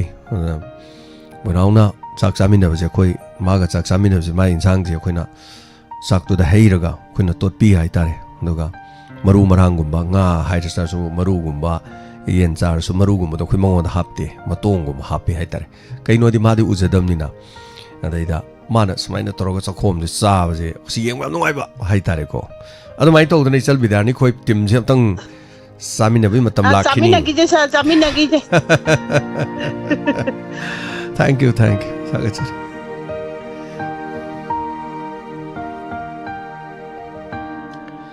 akhoi gi thorom sidi yauba blind haitare blind oijaba do mi manga taruk tare te dum sure ko adum yauba haitare thorom da su handak lakwa da su blind person mari manga lak puramal ado aina special ko tho kan na moida khudol amam tamjaga do ani medi sakhidna ahumam du china china ngawai kambal amam piba haidare thorom du yaw ni gana lakpudu nuksidrane adone khoi gi thorom side hena ating magun happy ne ba adona thagachari hello minga mati like from habisi kaino ibungo kaino Saiton gi ma kaina chawbi noi ibungo jamu tang taujage dharma gi matung nei na tawba namja baje phangdana dum ima phange ngasi phangabani na tension biraga wahai do oina jab haida biro ngasi de khasu nungai de dinda khoise kaino tawba din nungai tai de sinida na hamu kaino panbadu bom panba ngang do adugi machani pa che Bombay da mari rak chachare ma yenge Guwahati mu challe ado khoi gi ai gi issue direct mati na trade itai gi masu haitare koi sagegi tei masu aduda nungai tabana suloire nga hayang asti sanjoi thoe kaino asti sanjoi thoe di asti sandon ne kana gino hujiki angang dugi mapa dugi machan pa je lei hidre ima ge wari do gyanta de bom no pan madu leitre hari ro karino bom na pa madugi machan pa che ado masu bombe da ngale tan channa puna leibedo ma adu ni mita thouba mana kari hoina koi bom pokhai ba no misi ma pa je thou da masu jik saitona pale nupa ma pale haibedo hojiki khoi itei gi machani pa ne dugi machani pa ji ya ima maram da thajage ima tabio tang tanase hojik leitabado adudi madi kari hoina bano cancer ne ibo ho adona makse marai bakthi bai du ore hayang asti chandon thoe angang ji mapa du bi phare okhak dum khara di lai chauri ma hoi adona nungai ba dharma do khoi na ima basanti kai bani na hainari ba as basanti ai gi wari ga o ha phet mane hane ya ning ji du berani do go ai kha da ani ga ji thi ji ni ja ni luhong na ga lauri ja ni ba yu ta men aduga amu channa leiru re pele mo anga hum sure ka na mo ai nak ta la lei hidre chahi hum sure corona manung da corona lo sale da january hai tare do da aduna icha gi thoram tauriba nungai jai ta ba da khara thamoi ji khoi khara nungai ta ba ji pendho ga nok pa su yaw re mai wari du ai ga pura khara manage okhang manare ni mana bai du oi re ne asi hai ba ado amtani tamge basanti ima basanti da ai gi history se amotang li thage chani pa da mana dharma ma lengai si ado na chana ja re mana kada ai de hero ra chu oi da ba ma bet ta tare mang tau ja am hai na tau se da ai di dom ta jeng je ya ba ado lai se hai te ma se ada nang sing da tang ke ano asi se adu no ai na jeng han ba ado ai che lai hai ta bani na kayam ji hujing ma tam da lai hai ta ba ga si ma mi jam tang ba ja ni da ada no ai je khoi sei sa me sei do hai bai ta be khara pam ja ba ina mathang da ni jam hai ra ni state ka na sak pa ai hoi am no ai jare ma saiton dagi call to birak ba hai tare ima si jo asi haraga thagachari am jara ge mo ima su asam ningoni hai tare na ngarang su call ma to birak do du su ima da su asam gi ningol hai tare ne lon dialect se dum khang ya bai di lai na Madam Kunjesori adongi YouTube to ung mo male khoi sida di ung de mayam YouTube ung bi bra Madam Kunjesori ngasigi ani ohum sure mana ung bogi sign tawre se adongi YouTube ta network nungai tabama natraga adongi YouTube ki network tu keno tawbama khoi gi balance loi ge tawbama so mate te channel yengo badagi ado oram do male amtang check tawbiu akhoi sida di thudopadi ungdaba male mayamna su ungdabra haibado habirakse masing yamlaba mioi kaya marumna akhoi gi wish bibira I live chat ta thank you so much ming amamam paraga I loina mak panmangam jadraga su punama puthaga chari na dumaina haijari daga hello Bishenpur dagi imane bungo imaran doni ne ima taram lukchari tapyo birthday do wish jage na tawne happy birthday taram lukchari na da ba ye ta ba kuchi dum thang na matang thang na ba ya ko loga ni na ne kuchi le bi da ji ta da ba ya de ye ko ya de pa ba to wo da sa ya pa ba no wol pi ri re ba na hoi sa na na ba yu phang ga pa la ko se cái nungai che ba khal je do na ba ya dre mayang ni chaba gi ta mun na dre matam thang na le min na chi hoi ai nga chi sai ba de ai na ne o lam je khan na bo ra di ne che ra ju sai ko fu ma ho ba ta ha gi ai wo na ta na bo di pu ya ta pe ya ba ni do na ji ta loi ba ꯁꯦꯜꯁꯦ ꯍꯧꯕ photo ꯑꯣꯏꯅ ꯊꯥꯕꯤꯔꯣ ꯏꯃꯥ ꯏꯆꯥꯅꯨꯄꯤ ꯑꯃ ꯗꯨꯀꯥꯟ ꯀꯩꯅꯣ ꯍꯥꯡꯉꯦꯅ ꯍꯣꯏ ꯍꯣꯏ ꯆꯦꯔ ꯍꯧꯒꯦꯅ ꯆꯥꯍꯥꯎ ꯆꯦꯔ ꯄꯣꯠ ꯑꯆꯧꯕ ꯑꯃ ꯍꯧꯔꯨꯔꯤꯅꯦꯕ ꯑꯩꯅ ꯍꯣꯏ ꯍꯣꯏ ꯍꯣꯏ ꯑꯗꯨꯒꯅꯦ ꯂꯩꯔꯤꯕ ꯂꯩꯔꯦ ꯃꯣꯏꯅ ꯀꯃꯥꯏꯅ ꯇꯧꯁꯤꯒꯦ ꯅꯛꯄ ꯑꯣꯏꯔꯗꯤ ꯈꯤꯇꯪ ꯃꯥꯔꯀꯦꯠ ꯑꯝꯇꯁꯨ ꯊꯤꯜꯂꯨꯕ ꯌꯥꯕꯅꯤ ꯊꯣꯛ ꯅꯨꯡꯉꯥꯏꯇ꯭ꯔꯦꯗ ꯀꯣ ꯂꯝꯗꯤ ꯂꯥꯞꯃꯟꯈ꯭ꯔꯦꯗ ꯀꯣꯏꯅ ꯍꯣꯏꯗ ꯏꯃꯥ ꯈꯜꯂꯤꯅꯤꯅꯦ ꯅꯨꯡꯉꯥꯏꯖꯔꯦ ꯌꯥꯝ ꯅꯨꯡꯉꯥꯏꯖꯔꯦ ꯑꯗꯨꯒ ꯃꯇꯝ ꯂꯥꯛꯈꯤꯅꯤ ꯏꯆꯥꯒꯤꯗꯁꯨ ꯄꯨꯔꯒ ꯂꯥꯛꯑ ꯂꯣꯏꯔꯦ ꯍꯣꯏꯗ ꯐꯣꯇꯣ ꯅꯠꯇꯅ ꯑꯁꯦꯡꯕ ꯍꯦꯛ ꯄꯨꯔꯒ ꯉꯁꯤꯁꯦ ꯌꯥꯝꯅꯗꯤ ꯅꯨꯡꯉꯥꯏꯕ ꯅꯨꯃꯤꯠ ꯏꯆꯥꯒꯤ ꯕꯥꯔꯗꯦꯁꯦ ꯋꯤꯁ ꯕꯤꯖꯤꯅꯦꯁ ꯇꯧꯔꯒꯅꯦ ꯈꯦꯔꯒꯤꯗꯤ ꯃꯊꯥ ꯊꯥꯔꯦꯅꯦ ꯀꯩꯝ ꯈꯟꯕꯤꯔꯨꯅꯨ ꯏꯃꯥ ꯅꯆꯥꯗꯤ ꯈꯦꯔ ꯀꯌꯥꯗꯤ ꯂꯥꯞꯄꯒꯦꯗꯣ ꯀꯩꯁꯨ ꯅꯠꯇꯦ ꯑꯣꯏꯔꯗꯤ ꯐꯠ ꯂꯥꯛ ꯌꯥꯕ ꯏꯃꯥ ꯑꯗꯣ ꯅꯆꯥꯁꯦ ꯃꯤ ꯕꯦꯔꯥꯅꯤ ꯍꯥꯏꯇꯥꯔꯦ ꯑꯩꯁꯦ ꯈꯦꯔ ꯆꯥꯗꯦ ꯏꯃꯥ ꯈꯦꯔꯁꯦ ꯁꯨꯝ ꯆꯥꯗꯕ ꯍꯥꯏꯇꯥꯔꯦ ꯃꯁꯥꯒꯤ ꯁꯨꯝ ꯆꯥꯖꯗꯕꯅꯦ ꯑꯉꯥꯡ ꯑꯣꯏꯗꯕꯨꯗꯤ ꯌꯥꯝ ꯆꯥꯔꯛꯑꯦ ꯑꯗꯣ ꯈꯦꯔ ꯆꯥꯗꯦ ꯑꯗꯣ ꯀꯩꯁꯨ ꯀꯥꯏꯗꯦ ꯏꯃꯥꯅ ꯍꯥꯏꯗꯣ ꯑꯩ ꯈꯦꯔꯒꯤ ꯃꯍꯥꯎ ꯈꯪꯉꯦ ꯈꯦꯔ ꯆꯥꯛꯍꯥꯎ ꯀꯩꯀꯩ ꯇꯧꯕꯗ ꯑꯗꯨꯝ ꯍꯥꯎꯕꯅꯤ ꯑꯗꯣ ꯑꯩ ꯆꯥꯗꯦ ꯑꯦꯅꯤꯋꯦ ꯏꯃꯥ ꯊꯦꯡꯛ ꯌꯨ ꯁꯣ ꯃꯆ ꯏꯃꯥꯅ ꯄꯣꯔꯛꯄ ꯅꯨꯃꯤꯠꯇꯨꯗ ꯆꯥꯔ ꯂꯣꯏꯔꯦꯁꯦ ꯍꯌꯦꯡꯋꯥꯏꯀꯣ ꯏꯃꯥ ꯊꯦꯡꯛ ꯌꯨ ꯊꯥꯒꯠꯆꯔꯤ ꯌꯥꯝ ꯅꯨꯡꯉꯥꯏꯖꯔꯦ ꯑꯗ ꯏꯃꯥꯅ ꯈꯤꯇꯪ ꯄꯤꯗꯕꯗꯨ ꯃꯥ ꯊꯛ ꯅꯨꯡꯉꯥꯏꯖꯅꯅꯕꯅ ꯍꯥꯏꯕꯅꯤꯗ ꯑꯩꯅ ꯈꯦꯔ ꯆꯥꯗꯦ ꯏꯆꯦ ꯒꯨꯟꯖꯥꯅꯤꯁꯨ ꯂꯥꯛꯄꯤꯔꯦ ꯀꯩꯅꯣꯗ ꯂꯩꯕꯤꯔꯦ ꯁ꯭ꯇꯨꯗꯤꯑꯣꯗ ꯌꯧꯔꯦ ꯏꯆꯦ ꯄꯗꯃꯁ꯭ꯔꯤ ꯏꯆꯦ ꯅꯥꯃꯥꯏꯔꯥꯐꯣꯡ ꯀꯨꯟꯖꯥꯅꯤ ꯍꯥꯏꯇꯥꯔꯦ ꯑꯩꯈꯣꯏ ꯐꯦꯃꯤꯂꯤꯒ ꯌꯥꯝ ꯅꯛꯅ ꯂꯩꯕ ꯏꯆꯦꯅ ꯌꯥꯝꯅ ꯅꯨꯡꯁꯤꯕ ꯍꯥꯏꯇꯥꯔꯦ ꯏꯆꯦꯖꯨꯒꯤꯁꯨ ꯌꯥꯝ ꯅꯨꯡꯁꯤꯕꯁꯤ ꯀꯩꯅꯣ ꯍꯥꯏꯔꯗꯤ ꯍꯟꯗꯛ ꯐꯦꯕꯋꯥꯔꯤꯁꯤꯅ ꯏꯆꯦꯒꯤ ꯁꯔꯚꯤꯁꯀꯤ ꯃꯇꯝꯁꯤ ꯑꯃꯨꯛ ꯏꯆꯦꯒꯤꯁꯨ ꯂꯣꯏꯔꯦ ꯏꯆꯦꯁꯤ ꯄꯦꯟꯁꯤꯟ ꯑꯃꯨꯛ ꯆꯠꯇꯣꯔꯦ ꯍꯥꯏꯇꯥꯔꯦ ꯊꯦꯡꯛ ꯌꯨ ꯕꯥꯔꯗꯦꯒꯤ ꯂꯥꯛꯄꯤꯔꯤꯅꯤ ꯑꯗꯣ ꯇꯣꯏꯅꯧꯅ ꯑꯩꯈꯣꯏꯅꯗꯤ ꯃꯇꯝꯁꯦ ꯍꯦꯛꯇ ꯀꯩꯅꯣ ꯇꯧꯕ ꯉꯝꯗ꯭ꯔꯁꯨ ꯍꯦꯛꯇ ꯃꯐꯝ ꯅꯨꯡꯁꯤꯖꯕ ꯑꯩꯈꯣꯏꯅ ꯇꯧꯖꯔꯤꯁꯤꯗ ꯍꯥꯏꯇꯥꯔꯦꯀꯣ ꯄꯦꯟꯕꯤꯗꯅ ꯏꯆꯦꯁꯤ ꯃꯁꯥ ꯈꯤꯡ ꯂꯥꯎꯅ ꯂꯩꯕꯤꯔꯤ ꯌꯥꯝ ꯅꯨꯡꯉꯥꯏꯖꯩ ꯑꯗꯨꯒ ꯂꯩ ꯕꯣꯀꯦ ꯑꯃꯁꯨ ꯄꯨꯕꯤꯔꯦ ꯀꯦꯛ ꯑꯃꯁꯨ ꯄꯨꯔꯛꯑꯦ ꯑꯩ ꯀꯦꯛ ꯑꯝꯇ ꯂꯩꯗꯦꯗ ꯀꯦꯛ ꯀꯛꯄ ꯈꯣꯠꯄ ꯀꯩꯗꯧꯕꯁꯦ ꯌꯥꯝ ꯇꯧꯗꯦ ꯍꯥꯏꯇꯥꯔꯦ ꯃꯁꯥꯒꯤ ꯑꯣꯏꯅ ꯑꯗꯨꯝ ꯏꯆꯦ ꯑꯣꯏꯅ ꯑꯗꯨꯝ ꯄꯨꯕꯤꯔꯛꯄꯅꯦ ꯍꯥꯏꯇꯥꯔꯦ ꯑꯗꯨꯒ ꯃꯊꯪꯒꯤ ꯀꯣꯜꯁꯨ ꯂꯧꯈꯠꯆꯒꯦ ꯃꯔꯛꯁꯤꯗ ꯑꯃꯨꯛ ꯑꯩꯈꯣꯏꯒꯤ ꯀꯩꯅꯣꯒ ꯃꯔꯤ ꯂꯩꯅꯅ ꯍꯥꯏꯇꯥꯔꯦ ꯕꯥꯔꯗꯦꯁꯦ ꯃꯔꯤ ꯂꯩꯅ ꯍꯪꯒꯥꯝ ꯀꯣꯕꯤ ꯑꯩꯈꯣꯏ ꯏꯅꯦ ꯄꯥꯛꯄꯤ ꯑꯃꯗꯤ ꯏꯅꯦ ꯁꯤꯂꯥ ꯃꯣꯏ ꯑꯅꯤꯅ ꯕꯥꯔꯗꯦꯒꯤ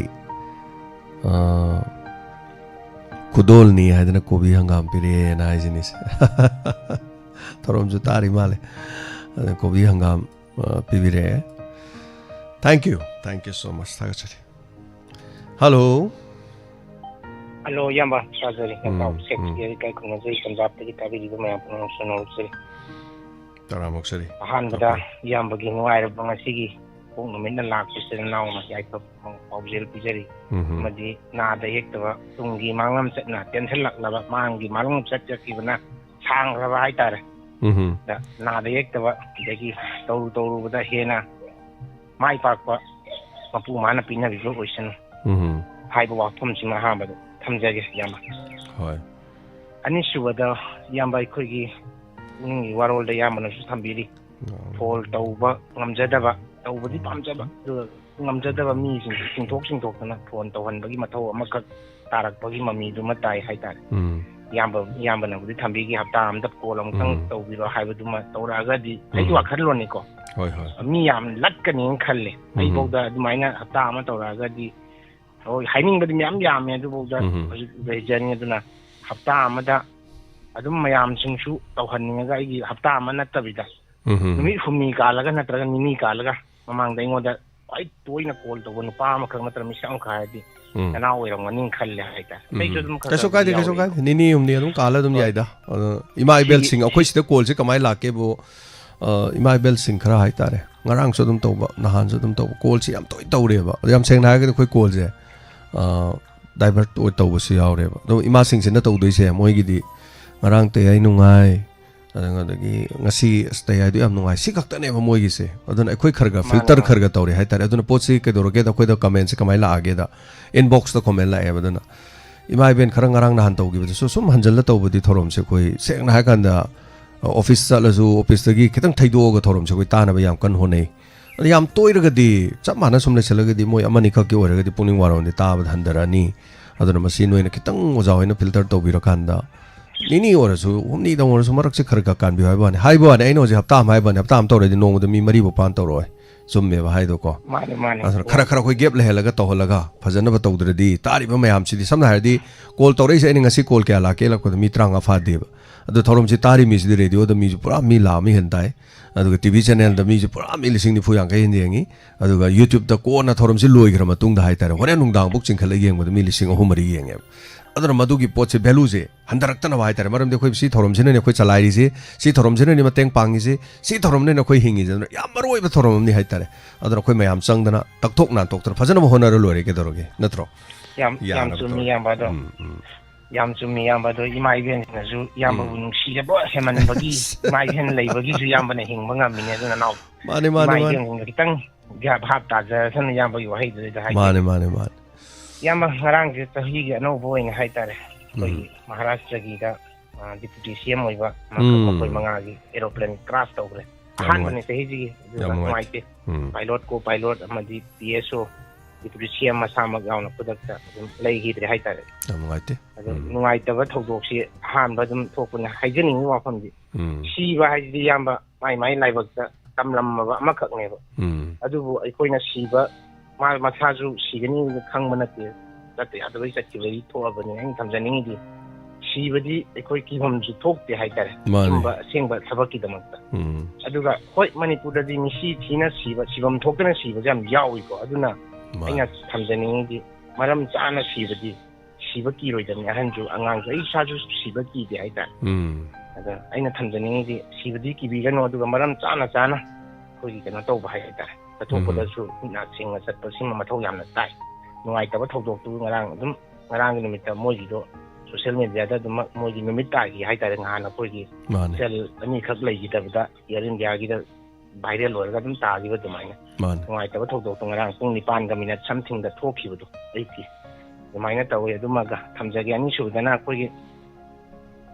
ꯇꯥꯔꯤꯛ 38 ꯖꯅꯋꯥꯔꯤꯒꯤ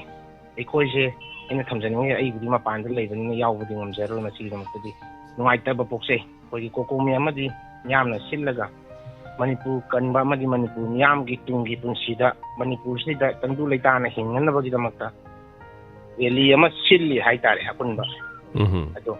ꯑꯩꯈꯣꯏꯒꯤꯗꯤ ꯑꯩꯒꯤ ꯑꯣꯏꯕ ꯃꯣꯠꯇ ꯍꯥꯏꯖꯔꯒꯅꯤ ꯃꯁꯤ ꯍꯧꯅꯐꯝꯗꯤ ꯊꯣꯛꯇꯕ꯭ꯔꯥꯅ ꯈꯜꯂꯦ ꯑꯗꯨꯕꯨ ꯍꯧꯖꯤꯛꯁꯦ ꯃꯌꯥꯝ ꯑꯃꯅ ꯕꯥꯔꯇꯣꯟ ꯇꯧꯕꯒꯤ ꯃꯑꯣꯡꯗ ꯍꯥꯏꯕ ꯌꯥꯗꯕꯅꯤꯅ ꯔꯤꯀ꯭ꯋꯦꯁ ꯇꯧꯅꯔꯤ ꯍꯥꯏꯇꯥꯔꯦ ꯑꯗꯨꯕꯨ ꯐꯠꯇꯕ ꯃꯤꯒꯤꯗꯤ ꯌꯦꯡꯁꯦ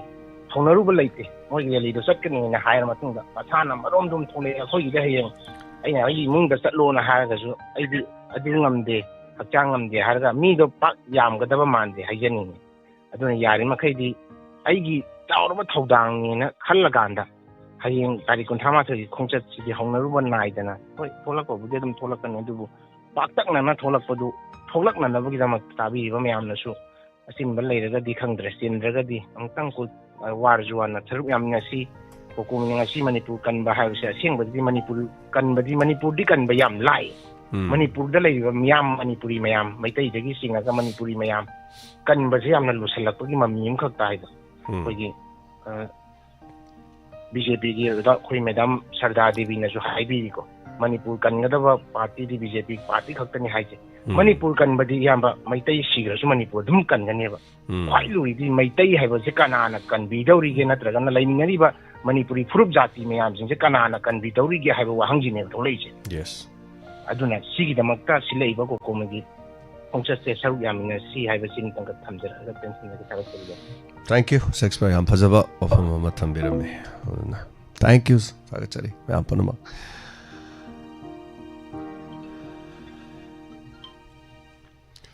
Halo. Halo.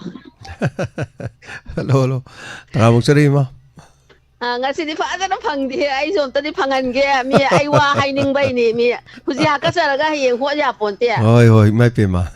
Ado mi isa do nga si bora han ba ya mali na hay ning da na tawban ni da. Si may pema. Thank you. Kan sa wish people nang ho sa happy birthday sa bu tabi yu ma yan puno mo kusi kai kun nazari. Ay nung may bungdagi mami ma. Mami ma. Thagachari ambazai. Adune ay na ne isa to nga si samkat to. ꯕꯣꯔ ꯑꯅꯧꯕ ꯌꯥꯝ ꯃꯥꯜꯂꯦꯅ ꯑꯗꯨ ꯍꯦꯛ ꯍꯥꯏꯅꯤꯡꯗꯅ ꯍꯦꯛ ꯎꯔꯨꯕꯗꯒꯤ ꯇꯧꯕꯁꯤ ꯁꯨꯐꯪ ꯍꯦꯛ ꯐꯪꯍꯟꯗꯦꯅꯦ ꯅꯣꯏꯅ ꯑꯩꯕꯣ ꯍꯣꯏ ꯃꯥ ꯃꯌꯥꯝꯁꯦ ꯉꯁꯤꯗꯤ ꯕꯔꯊꯗꯦꯅꯤꯅ ꯐꯔꯦ ꯑꯗꯨꯅꯤ ꯍꯣꯏ ꯊꯦꯡꯛ ꯌꯨ ꯐꯔꯦ ꯅꯥꯗ ꯌꯦꯛꯇꯕ ꯑꯣꯏꯌꯨ ꯊꯝꯖꯔꯒꯦ ꯅꯨꯡꯉꯥꯏꯖꯔꯦ ꯏꯃꯥ ꯊꯦꯡꯛ ꯌꯨ ꯁꯣ ꯃꯆ ꯊꯥꯒꯠꯆꯔꯤ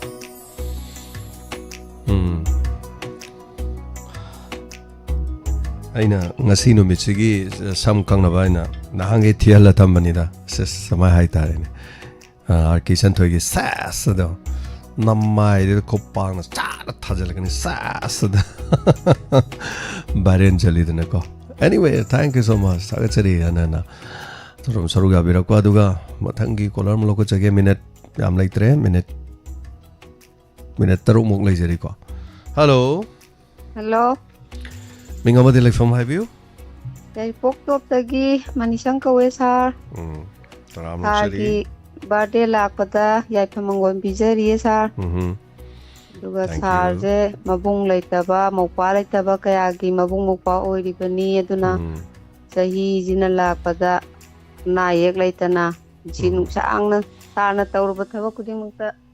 ꯃꯥꯏ ꯄꯥꯛꯄ ꯑꯣꯏꯕꯤꯌꯨ ꯁꯥꯔ ꯁꯤꯇꯪ ꯍꯥꯏꯖꯒꯦꯅ ꯋꯤꯁ ꯄꯤꯖꯔꯛꯄꯅꯤ ꯁꯥꯔ ꯊꯝꯖꯔꯒꯦ ꯊꯥꯒꯠꯆꯔꯤ ꯅꯨꯡꯉꯥꯏꯖꯔꯦ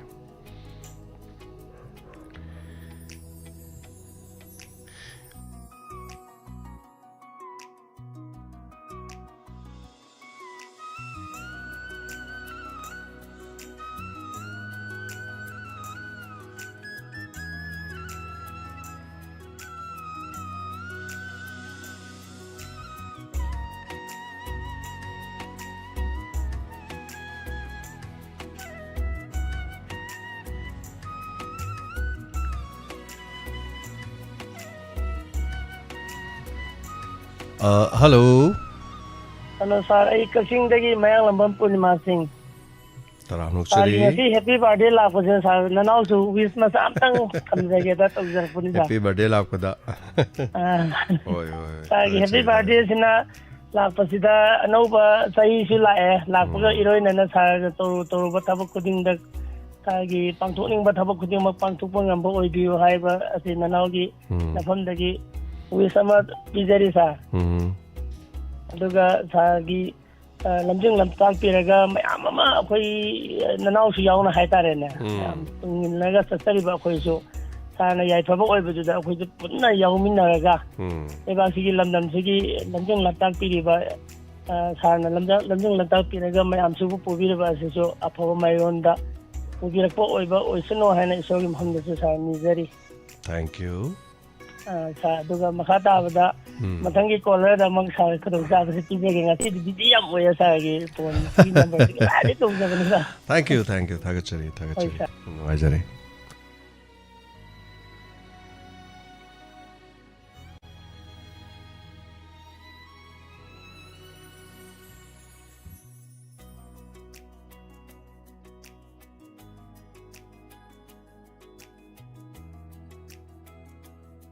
ꯍꯜꯂꯣ ꯁꯥꯔ ꯑꯍꯥꯟꯕꯃꯛꯇꯗ ꯑꯩ ꯍꯩꯉꯥꯡꯗꯒꯤ ꯁꯥꯟꯇꯤ ꯂꯩꯁ꯭ꯔꯝꯅꯤ ꯁꯥꯔ ꯇꯔꯥꯃꯨꯛꯆꯔꯤ ꯑꯗꯨꯒ ꯁꯥꯔꯒꯤ ꯉꯁꯤ ꯐꯣꯟꯒꯤ ꯈꯨꯠꯁꯤꯟꯁꯦ ꯂꯩꯇ꯭ꯔꯦ ꯉꯥꯎꯔꯦ ꯀꯣꯜꯁꯦ ꯑꯗꯨꯛꯀꯤ ꯃꯇꯤꯛ ꯍꯥꯡꯗ꯭ꯔꯦ ꯍꯥꯏꯇꯥꯔꯦ ꯈꯪꯗꯦ ꯑꯗ ꯉꯁꯤ ꯁꯥꯔꯒꯤ ꯑꯅꯧꯕ ꯃꯄꯣꯛ ꯅꯨꯃꯤꯠꯅ ꯂꯥꯛꯄꯗ ꯁꯥꯔꯕꯨ ꯍꯟꯅ ꯊꯥꯒꯠꯆꯔꯤ ꯑꯗꯨꯒ ꯍꯣꯏꯅꯦ ꯑꯩꯅ ꯈꯜꯂꯝꯃꯤꯅꯦ ꯍꯩꯉꯥꯡꯗꯒꯤ ꯀꯅꯥꯝꯇ ꯀꯩꯝ ꯍꯥꯏꯔꯛꯇꯦꯅ ꯑꯣꯠꯄꯗꯤ ꯐꯪꯗꯕꯅꯤꯗ ꯁꯥꯔꯕꯨ ꯌꯥꯏꯐꯕ ꯅꯨꯡꯉꯥꯏꯕ ꯑꯣꯏꯕꯤꯌꯨ ꯑꯗꯨꯒ ꯇꯧꯔꯨꯕ ꯊꯕꯛ ꯏꯪꯈꯥꯡ ꯈꯨꯗꯤꯡꯗꯁꯨ ꯃꯥꯏ ꯄꯥꯛꯅ ꯃꯥꯡꯖꯤꯟ ꯊꯥꯅ ꯆꯪꯕ ꯉꯝꯕ ꯑꯣꯏꯕꯤꯌꯨ ꯑꯩꯅ ꯍꯟꯅ ꯊꯥꯒꯠꯆꯔꯤ ꯁꯥꯔꯕꯨ ꯑꯗꯨꯒ ꯉꯔꯥꯡ ꯑꯩꯈꯣꯏ ꯁꯥꯔꯒꯤ ꯏꯃꯥꯒꯤ ꯏꯁꯩ ꯁꯛꯄꯗꯣ ꯑꯩ ꯐꯃꯨꯡꯗ ꯀꯞꯄꯁꯤ ꯏꯊꯟꯗ ꯑꯗꯨ ꯀꯩꯅꯣꯗ ꯑꯩꯁꯨ ꯏꯃꯥ ꯍꯣꯏ ꯄꯥꯕꯨꯡ ꯍꯣꯏ ꯑꯝꯇ ꯂꯩꯇ꯭ꯔꯦꯕꯀꯣ ꯁꯥꯔ ꯑꯗꯨꯅ ꯑꯗꯨꯒꯤ ꯏꯁꯩ ꯇꯥꯕꯗ ꯀꯞꯄꯁꯤ ꯏꯊꯟꯗ ꯀꯩꯗꯧ ꯀꯞꯆꯔꯨꯅꯦ ꯍꯣꯏ ꯂꯩꯔꯝꯃꯗꯤ ꯑꯗꯨꯝ ꯅꯨꯡꯉꯥꯏꯗꯣꯏꯅꯤ ꯑꯗꯨꯒ ꯍꯣꯏ ꯏꯃꯥ ꯍꯣꯏ ꯂꯩꯔꯤꯉꯩꯗꯁꯨ ꯑꯗꯨꯝ ꯕꯥꯔꯗꯦ ꯄꯥꯡꯊꯣꯛꯄꯁꯦ ꯑꯗꯨꯝ ꯌꯥꯎꯈꯤꯌꯦ ꯀꯔꯤꯅꯣ ꯑꯗꯨꯝ ꯑꯆꯥꯄꯣꯠꯀ ꯆꯥꯃꯤꯟꯅꯗꯅ ꯇꯧꯕꯗꯣ ꯍꯥꯏꯇꯥꯔꯦꯅꯦꯀꯣ ꯑꯗꯣ ꯌꯥꯝ ꯅꯨꯡꯉꯥꯏꯖꯩ ꯊꯦꯡꯛ ꯌꯨ ꯁꯣ ꯃꯆ ꯑꯗꯣ ꯁꯨꯝ ꯃꯇꯝꯅ ꯌꯥꯗꯕꯅꯤꯅ ꯑꯗꯨꯝ ꯀꯥꯏꯅꯈꯤ ꯍꯣꯏ ꯏꯃꯥꯒꯤ ꯃꯃꯥꯟꯅꯕꯤ ꯃꯌꯥꯝ ꯂꯧꯏ ꯏꯃꯥꯗꯨ ꯂꯩꯔꯝꯃꯁꯨ ꯌꯥꯝꯅ ꯑꯍꯟ ꯑꯣꯏꯗꯅ ꯂꯩꯒꯗꯕ ꯅꯠꯇꯦ ꯑꯗꯣ ꯃꯁꯥꯒꯤ ꯑꯅꯥꯕꯅꯀꯣ ꯑꯗꯨꯝ ꯇꯥꯏꯕꯪ ꯊꯥꯗꯣꯛꯇꯅ ꯑꯗꯨꯝ ꯆꯠꯈꯤ ꯃꯇꯝꯗ ꯐꯣꯟꯁꯨ ꯌꯥꯝ ꯇꯣꯏꯅꯁꯨ ꯇꯧꯖꯔꯛꯇꯦ ꯁꯥꯔ ꯑꯗꯣ ꯁꯥꯔꯒꯤ ꯊꯧꯔꯝ ꯈꯨꯗꯤꯡꯗ ꯑꯩꯅ ꯑꯩꯈꯣꯏ ꯁꯥꯔꯒꯤ ꯃꯇꯦꯡ ꯄꯥꯡꯕꯁꯨ ꯉꯝꯖꯗꯦ ꯑꯗꯨꯒ ꯑꯩ ꯊꯝꯆꯠꯇꯦ ꯑꯗꯨꯝ ꯁꯥꯔꯒꯤ ꯊꯧꯔꯝ ꯈꯨꯗꯤꯡꯃꯛꯇꯤ ꯀꯩꯁꯨ ꯀꯥꯏꯗꯦ ꯃꯇꯦꯡ ꯄꯥꯡꯒꯗꯕꯅꯦꯕ ꯂꯩꯇꯦ ꯊꯝꯆꯞꯇ ꯇꯧꯕꯤꯔ ꯂꯣꯏꯔꯦ ꯀꯣ ꯑꯗꯨꯗꯩ ꯂꯦꯞꯇꯅ ꯁꯨꯝ ꯇꯧꯖꯔꯤ ꯁꯥꯔꯒꯤꯗꯤ ꯑꯩꯁꯤꯁꯨ ꯂꯦꯞꯇꯅ ꯇꯧꯏ ꯈꯜꯂꯦ ꯑꯩꯅ ꯄꯩꯁꯥ ꯃꯇꯦꯡ ꯄꯥꯡꯕ ꯉꯝꯗ꯭ꯔꯃꯛꯁꯨ ꯄꯥꯡꯕ ꯉꯝꯕꯅ ꯑꯗꯨꯝ ꯄꯥꯡꯖꯅꯤ ꯑꯗꯨꯝ ꯀꯣ ꯑꯍꯦꯟꯕ ꯑꯗꯨꯝ ꯃꯣꯏꯗ ꯍꯦꯜ ꯂꯩꯔꯕꯅꯤ ꯈꯔ ꯈꯥꯏꯗꯣꯔꯛꯇꯣꯏꯅꯤ ꯑꯗꯣ ꯈꯥꯏꯗꯣꯛꯑꯒ ꯑꯗꯨꯝ ꯆꯪꯉꯛꯑꯗꯧꯅꯤ ꯍꯥꯏꯗꯤ ꯏꯁꯤꯡ ꯑꯩꯈꯣꯏꯒꯤ ꯏꯁꯤꯡ ꯄꯩꯔꯒ ꯊꯝꯕꯁꯦ ꯏꯁꯤꯡꯗꯣ ꯖꯔ ꯈꯥꯏꯗꯣꯛꯄꯅꯤ ꯖꯔ ꯈꯥꯏꯗꯣꯛꯄꯗ ꯍꯥꯟꯅ ꯀꯣꯡꯈꯨꯠꯇꯨꯗꯤ ꯏꯁꯤꯡ ꯑꯗꯨꯝ ꯆꯪꯉꯛꯄꯅꯤ ꯑꯗꯨꯅ ꯄꯩꯁꯜꯂꯒꯁꯨ ꯂꯩꯕ ꯈꯥꯏꯗꯣꯛꯇꯕ ꯀꯥꯡꯕꯨꯗꯨꯗꯤ ꯏꯁꯤꯡꯗꯣ ꯁꯨꯝ ꯀꯨꯏꯔꯀꯥꯟꯗ ꯃꯍꯤꯛ ꯊꯥꯡꯉꯛꯄꯅꯤ ꯑꯗꯨꯅ ꯏꯁꯤꯡꯗꯣ ꯑꯃꯨꯛ ꯁꯤꯟꯗꯣꯛꯄꯁꯨ ꯐꯩ ꯑꯗꯨꯅ ꯄꯩꯁꯥꯗꯨꯁꯨ ꯈꯔ ꯊꯥꯗꯣꯛꯄ ꯐꯩ ꯄꯩꯁꯥ ꯑꯅꯧ ꯑꯅꯧꯕ ꯆꯪꯉꯛꯅꯕ ꯑꯗꯨꯃꯥꯏꯅ ꯍꯥꯏꯇꯥꯔꯦꯅꯦꯀꯣ ꯊꯥꯒꯠꯆꯔꯤ ꯑꯗꯨꯅ ꯑꯗꯨꯃꯥꯏꯅ ꯇꯧꯏ ꯌꯥꯝ ꯅꯨꯡꯉꯥꯏꯖꯔꯦ ꯁꯔꯨꯛ ꯌꯥꯕꯤꯔꯛꯄ ꯃꯇꯝꯅ ꯀꯅꯥꯁꯨ ꯑꯗꯨꯝ ꯉꯥꯏꯕꯤꯗꯦ ꯑꯣꯖꯥ ꯎꯀꯦꯟꯗ꯭ꯔꯣ ꯂꯨꯄꯥ 1,000 ꯀꯥꯞꯄꯤꯔꯛꯑꯦ ꯑꯗꯨꯒ ꯑꯩꯈꯣꯏꯒꯤ ꯀꯀꯥ ꯁꯣꯃꯔꯦꯟꯗ꯭ꯔꯁꯨ ꯃꯃꯥꯡ ꯄꯥꯡꯊꯣꯛꯈꯤꯕ ꯂꯤꯁꯅꯔ ꯃꯤꯠꯇ ꯂꯨꯄꯥ 200 ꯀꯥꯞꯇꯨꯅ ꯂꯩꯔꯝꯃꯤ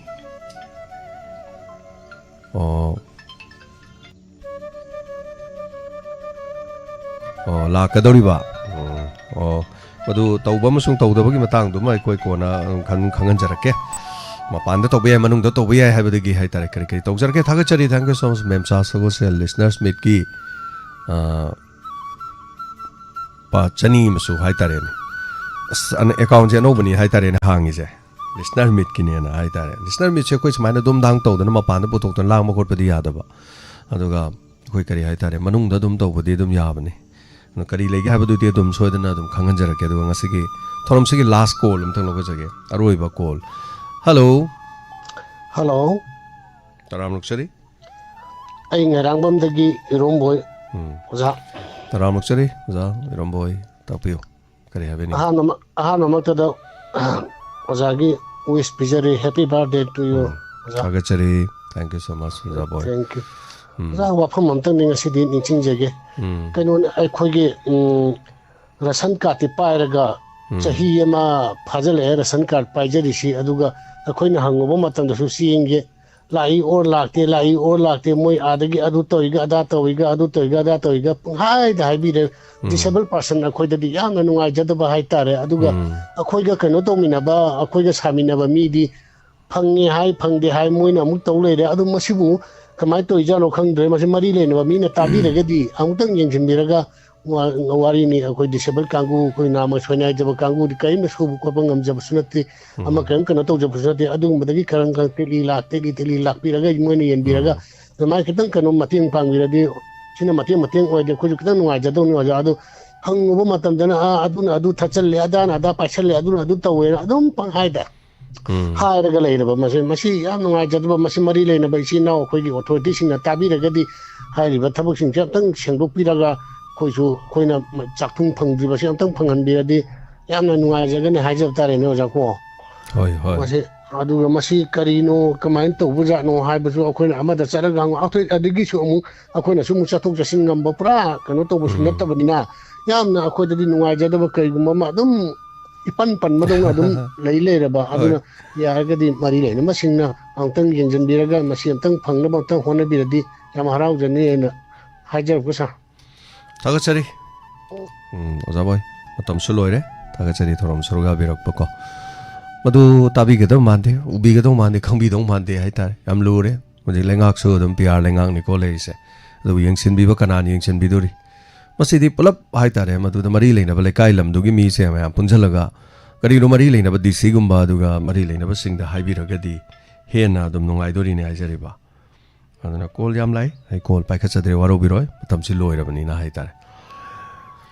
ꯊꯥꯒꯠꯆꯔꯤ ꯊꯧꯔꯝꯁꯤꯗ ꯃꯌꯥꯝ ꯄꯨꯝꯅꯃꯛꯅ ꯁꯔꯨꯛ ꯌꯥꯕꯤꯗꯅ ꯍꯦꯟꯅ ꯃꯄꯨꯡ ꯐꯥꯍꯟꯕꯤꯕ ꯍꯥꯏꯕ ꯇꯥꯔꯦ ꯅꯨꯡꯉꯥꯏꯖꯩ ꯃꯄꯣꯛ ꯅꯨꯃꯤꯠ ꯂꯥꯛꯄ ꯑꯩꯁꯤ ꯀꯔꯤ ꯅꯨꯡꯉꯥꯏꯔꯝꯃꯤ ꯃꯤꯄꯨꯝ ꯈꯨꯗꯤꯡꯃꯛꯀꯤꯅꯤ ꯅꯨꯡꯉꯥꯏꯖꯕ ꯃꯄꯣꯛ ꯅꯨꯃꯤꯠ ꯄꯥꯡꯊꯣꯛꯄ ꯍꯥꯏꯁꯦ ꯑꯩꯈꯣꯏꯒꯤꯗꯤ ꯅꯠꯇꯦ ꯌꯥꯝ ꯁꯦꯡꯅ ꯍꯥꯏꯔꯕꯗꯤꯀꯣ ꯑꯗꯨꯕꯨ ꯃꯄꯣꯛ ꯅꯨꯃꯤꯠꯁꯤ ꯄ꯭ꯔꯤꯊꯤꯕꯤꯒꯤ ꯑꯣꯏꯅ ꯃꯐꯝ ꯀꯌꯥꯗ ꯁꯨꯃꯥꯏꯅ ꯃꯤ ꯑꯃꯒꯤ ꯃꯄꯣꯛ ꯅꯨꯃꯤꯠ ꯂꯥꯛꯄꯗ ꯄꯥꯡꯊꯣꯛꯄꯁꯦ ꯑꯗꯨꯝ ꯆꯠꯅꯤ ꯏꯟꯗꯤꯌꯥꯒꯤ ꯑꯣꯏꯅꯁꯨ ꯑꯗꯨꯝ ꯆꯠꯅꯤ ꯑꯗꯨ ꯕꯔꯊꯗꯦ ꯍꯥꯏꯕꯁꯤ ꯃꯤꯒꯤ ꯃꯇꯧ ꯇꯝꯕꯅꯤ ꯍꯥꯏꯅ ꯑꯗꯨꯝ ꯂꯧꯅꯩ ꯑꯗꯨ ꯕꯔꯊꯗꯦ ꯑꯃ ꯄꯥꯡꯊꯣꯛꯄꯗ ꯕꯔꯊꯗꯦꯗꯨꯅ ꯀꯅꯥꯒꯨꯝꯕꯅ ꯃꯥꯒꯤ ꯕꯔꯊꯗꯦꯗꯨꯒ ꯃꯔꯤ ꯂꯩꯅꯅ ꯄꯥꯡꯊꯣꯛꯆꯕꯗ ꯃꯍꯥꯛꯀꯤ ꯂꯩꯖꯕ ꯀꯔꯤꯒꯨꯝꯕ ꯈꯔꯅ ꯀꯅꯥꯒꯨꯝꯕꯗ ꯀꯠꯊꯣꯛꯇꯨꯅ ꯀꯔꯤꯒꯨꯝꯕ ꯃꯗꯨꯗ ꯐꯪꯖꯗ꯭ꯔꯕ ꯅꯠꯇ꯭ꯔꯒ दरकार ओइबसिंगदा खुदोंग चाबा फंगजेदबसिंगदा खुदोंग चाबा फंगनबा तारगदी बर्थडे दु कैसु मदुन अमांगबदी ओइति मतौक तंबगी हाइरुरगदी बर्थडे खक्की वादी नथि अइना सेलिबा अइना लेलिबा फुरिसिसु मतौक तंबन अदुगा अइना उबलिबा अनोपसि फावबा अखोइ सिदा मणिपुर दा साब नथि येंगुरगदी चारिबे हिदा गुली अखोइ मणिपुर गी नथि मीना चाबा मीगी मपानदगी मतौक तंबा गाक्तन खलुरबदी अमुक सिदैदा पुथोकपा हाइरगदी चेंग खरा करी खरा आलू खरा हवाई मुक सोरी बोंग मणिपुर दा फंगदे अदो खना तन चारिबा गेहू मणिपुर दा फंगदे मपानदगी गाक्तन अदुगा हिंगनबो होनबनी मियोबगी अवोनबो होंगबनी पारिबो मोबाइल से सु मणिपुर दा साब नथि मतौक तंबदगी पाइबा गाक्तन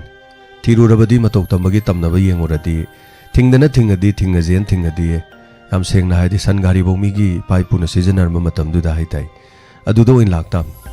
अदुबु मतौक तंबदा अफबदी तंबदी कैसु काइबा लैति तंगाई फदबा सिंग तंबदी कैसु काइबा लैति मदुना मांग ताहननबगी मसाम ओइरकपा तारगदी मदो मितौक तंबदु लेखा तमनबा हेला लाकनी अदुना पांगथोकपा तारगसु हाइतारे मदुना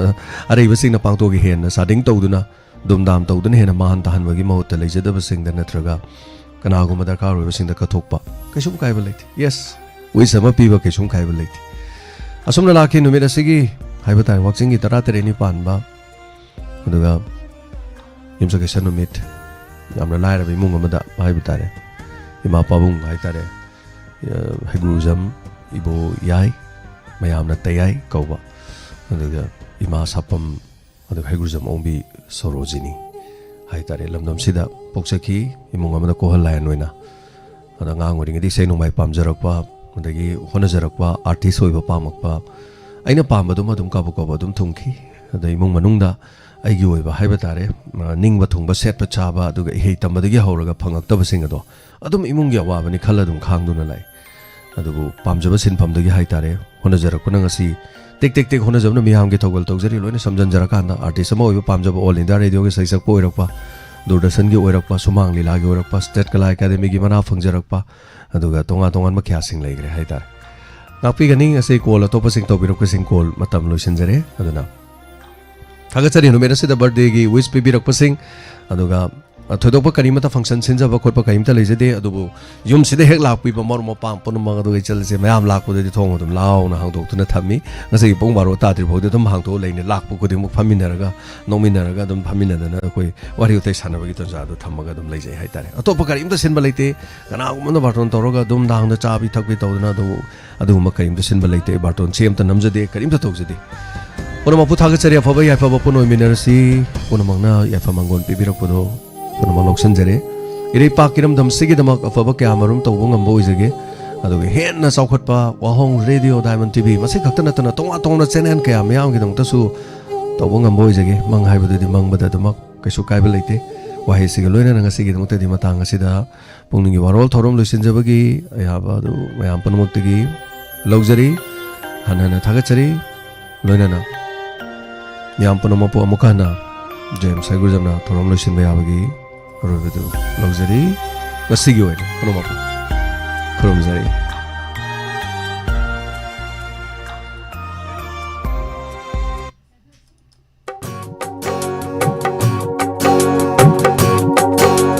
kumjama singyam late imagi sakam mukhidaba kumjama singyam late imagi sakam mukhidaba halak laroida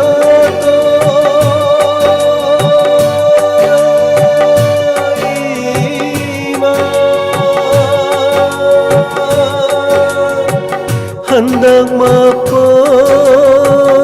kasigidi kumgi kumhaila pada imabu hekaning singlaki kumgi kumhaila pada imabu hekaning singlaki miya maraksida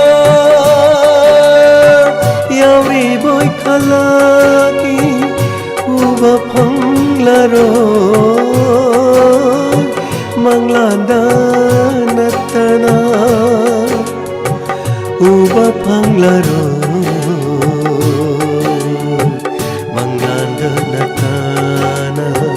Manglandanatana Kumja masingyam lakle Imagi saktam ukhidawa Kumgi kumhaila pada Imabu hekta ningshinglaki Miya maraksida Yauri boy kalagi Miya maraksida Yauri boy kalagi Uba panglaro Manglandanatana Manglandanatana Manglandanatana Manglandanatana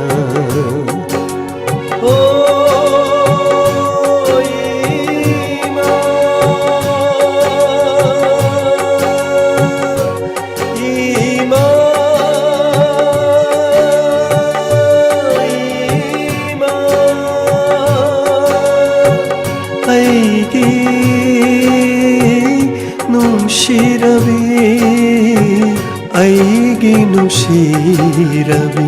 Palem ima nushibi Palem ima nushibi Palem ima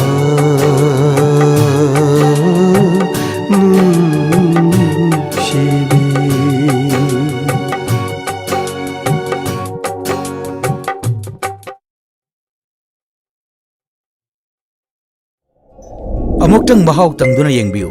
Kakching da semjaba miyamgidamak UK Spice Products UK Spice na Niki na package tawraba matam sangna kuina thamba yarba yumgi yamna maru oiraba polam singni UK Spice ki product singdi mixed spices soybum hawai jar dry chili hentak machu spices asina singbani UK Spice na ishagi yumgi yam phau chahau machu morok na singba takpagi order su laujari Manipur gi mapal da labor singisu order tawbiba yagani akupa marol gi damak mobile number 9612307815 natraga lengsin birau Azad Takis Pareng Kakching Bazaar UK Spice flavor of Kakching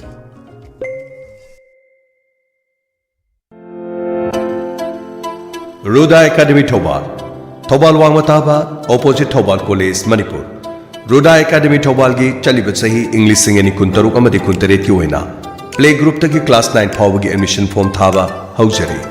School asi CBSE da affiliate tawraba class nursery dagi 12 phawagi tamba yaraba khudong chaba leiraba mafam amani School asi da thamjari ba khudong chaba singdi separate boarding facility for both boys and girls class khodimakta smart class ki khudong chaba leijari Montessori playway method of teaching class 6 dagina class 12 phawada NCC ki class leijari amadi art and music ki class 2 dagina class 12 phawba khudong chaba pizari NEET UG Z amadi NDA gi special class leijari matik charaba science amadi computer gi laboratories leijari ngasi maklak piduna adom gi angang singbu ming sansinbi akupa marol gi damak 7640871184 amukana 7640871184 Ruda Academy Thobal Wangmataba opposite Thobal College Manipur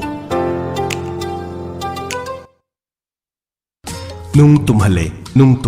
Ishwar gi mangtak amadagi nung 27 mm gi mathakta leiba phawbada sanga yumpham nung phau pakha bem da leiba sanahal gi mana masing ne sembe hidak thakpadagi nung sing pungtum tumhanduna phanba ngamle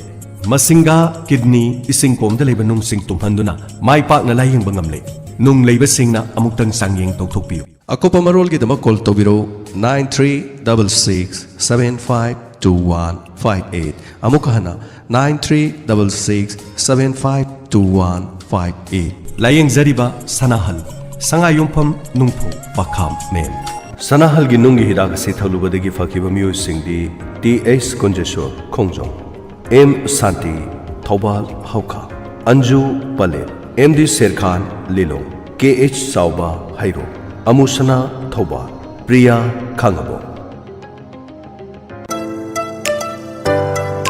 इचा अमा मही तंबा हाइबसी MA doctor engineering लोइबदा मसागी सही कुनमंगा फावबदी मही तंबदा दुम लोइकी मतम असिदा मही तंबलिबा इचाना मही संगदा मही तंबा हाइबसी स्कूलदना ख्वाइदगी सांग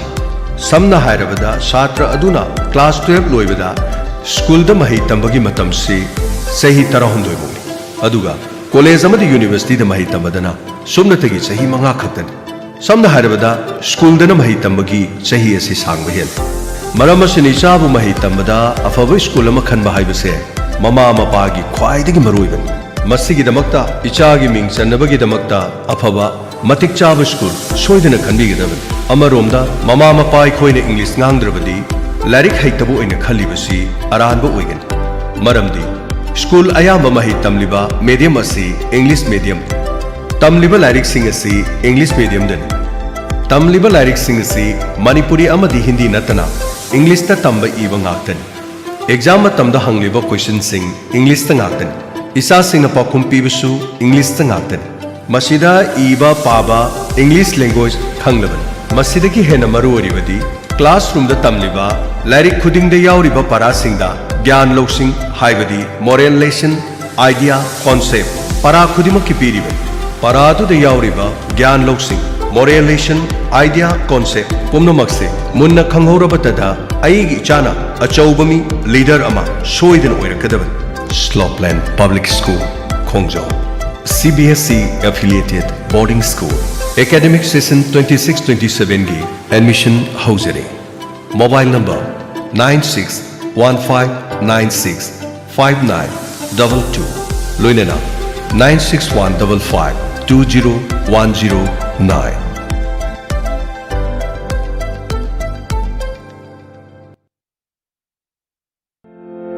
Admission open. The Base Kid Care Center, Khongjom Bazaar. Khongjom Bazaar da leriba Kid Center asigi lakadoriba session English singeni kun taruki oina. Admission form thaba houjari. Leiba ke hauji koriba phibam asigi khanjaduna. Admission free oijagani. Hariba center asida baby group pre-nursery, nursery amadi KG. Panjariba singi oina mai tamagi khudong saba pizari. Center asida ning thizana train toroba oza sing haibadi rhymes, date, diet. Hariba sing asi loiraba oza sing ning thina takwi tambiri. Center asida play-based learning ki khudong saba thamjari. Smart classroom, kids park, toys room, indoor amadi outdoor play zones. Loinena well ventilated classrooms, CCTV monitoring classroom khudong saba leijari. Bench service su leijari. Thabak chillaba mama mapa singi oina day boarding ki khudong saba su pizari. Adom gi sa singbu mafam asida mahi tamhanba matamda khwaidigi hena khudong charibadi mafam asida khudong thiningai oiba pukri natraga angang singda sokadaba polam sing amata leite. नील खोमदगी लापथुक्लबा मही मसिंग तंबगी ख्वाइदगी फरबा मफम अमनी अकोपा मरोलगे दम call तोबियु 8731005400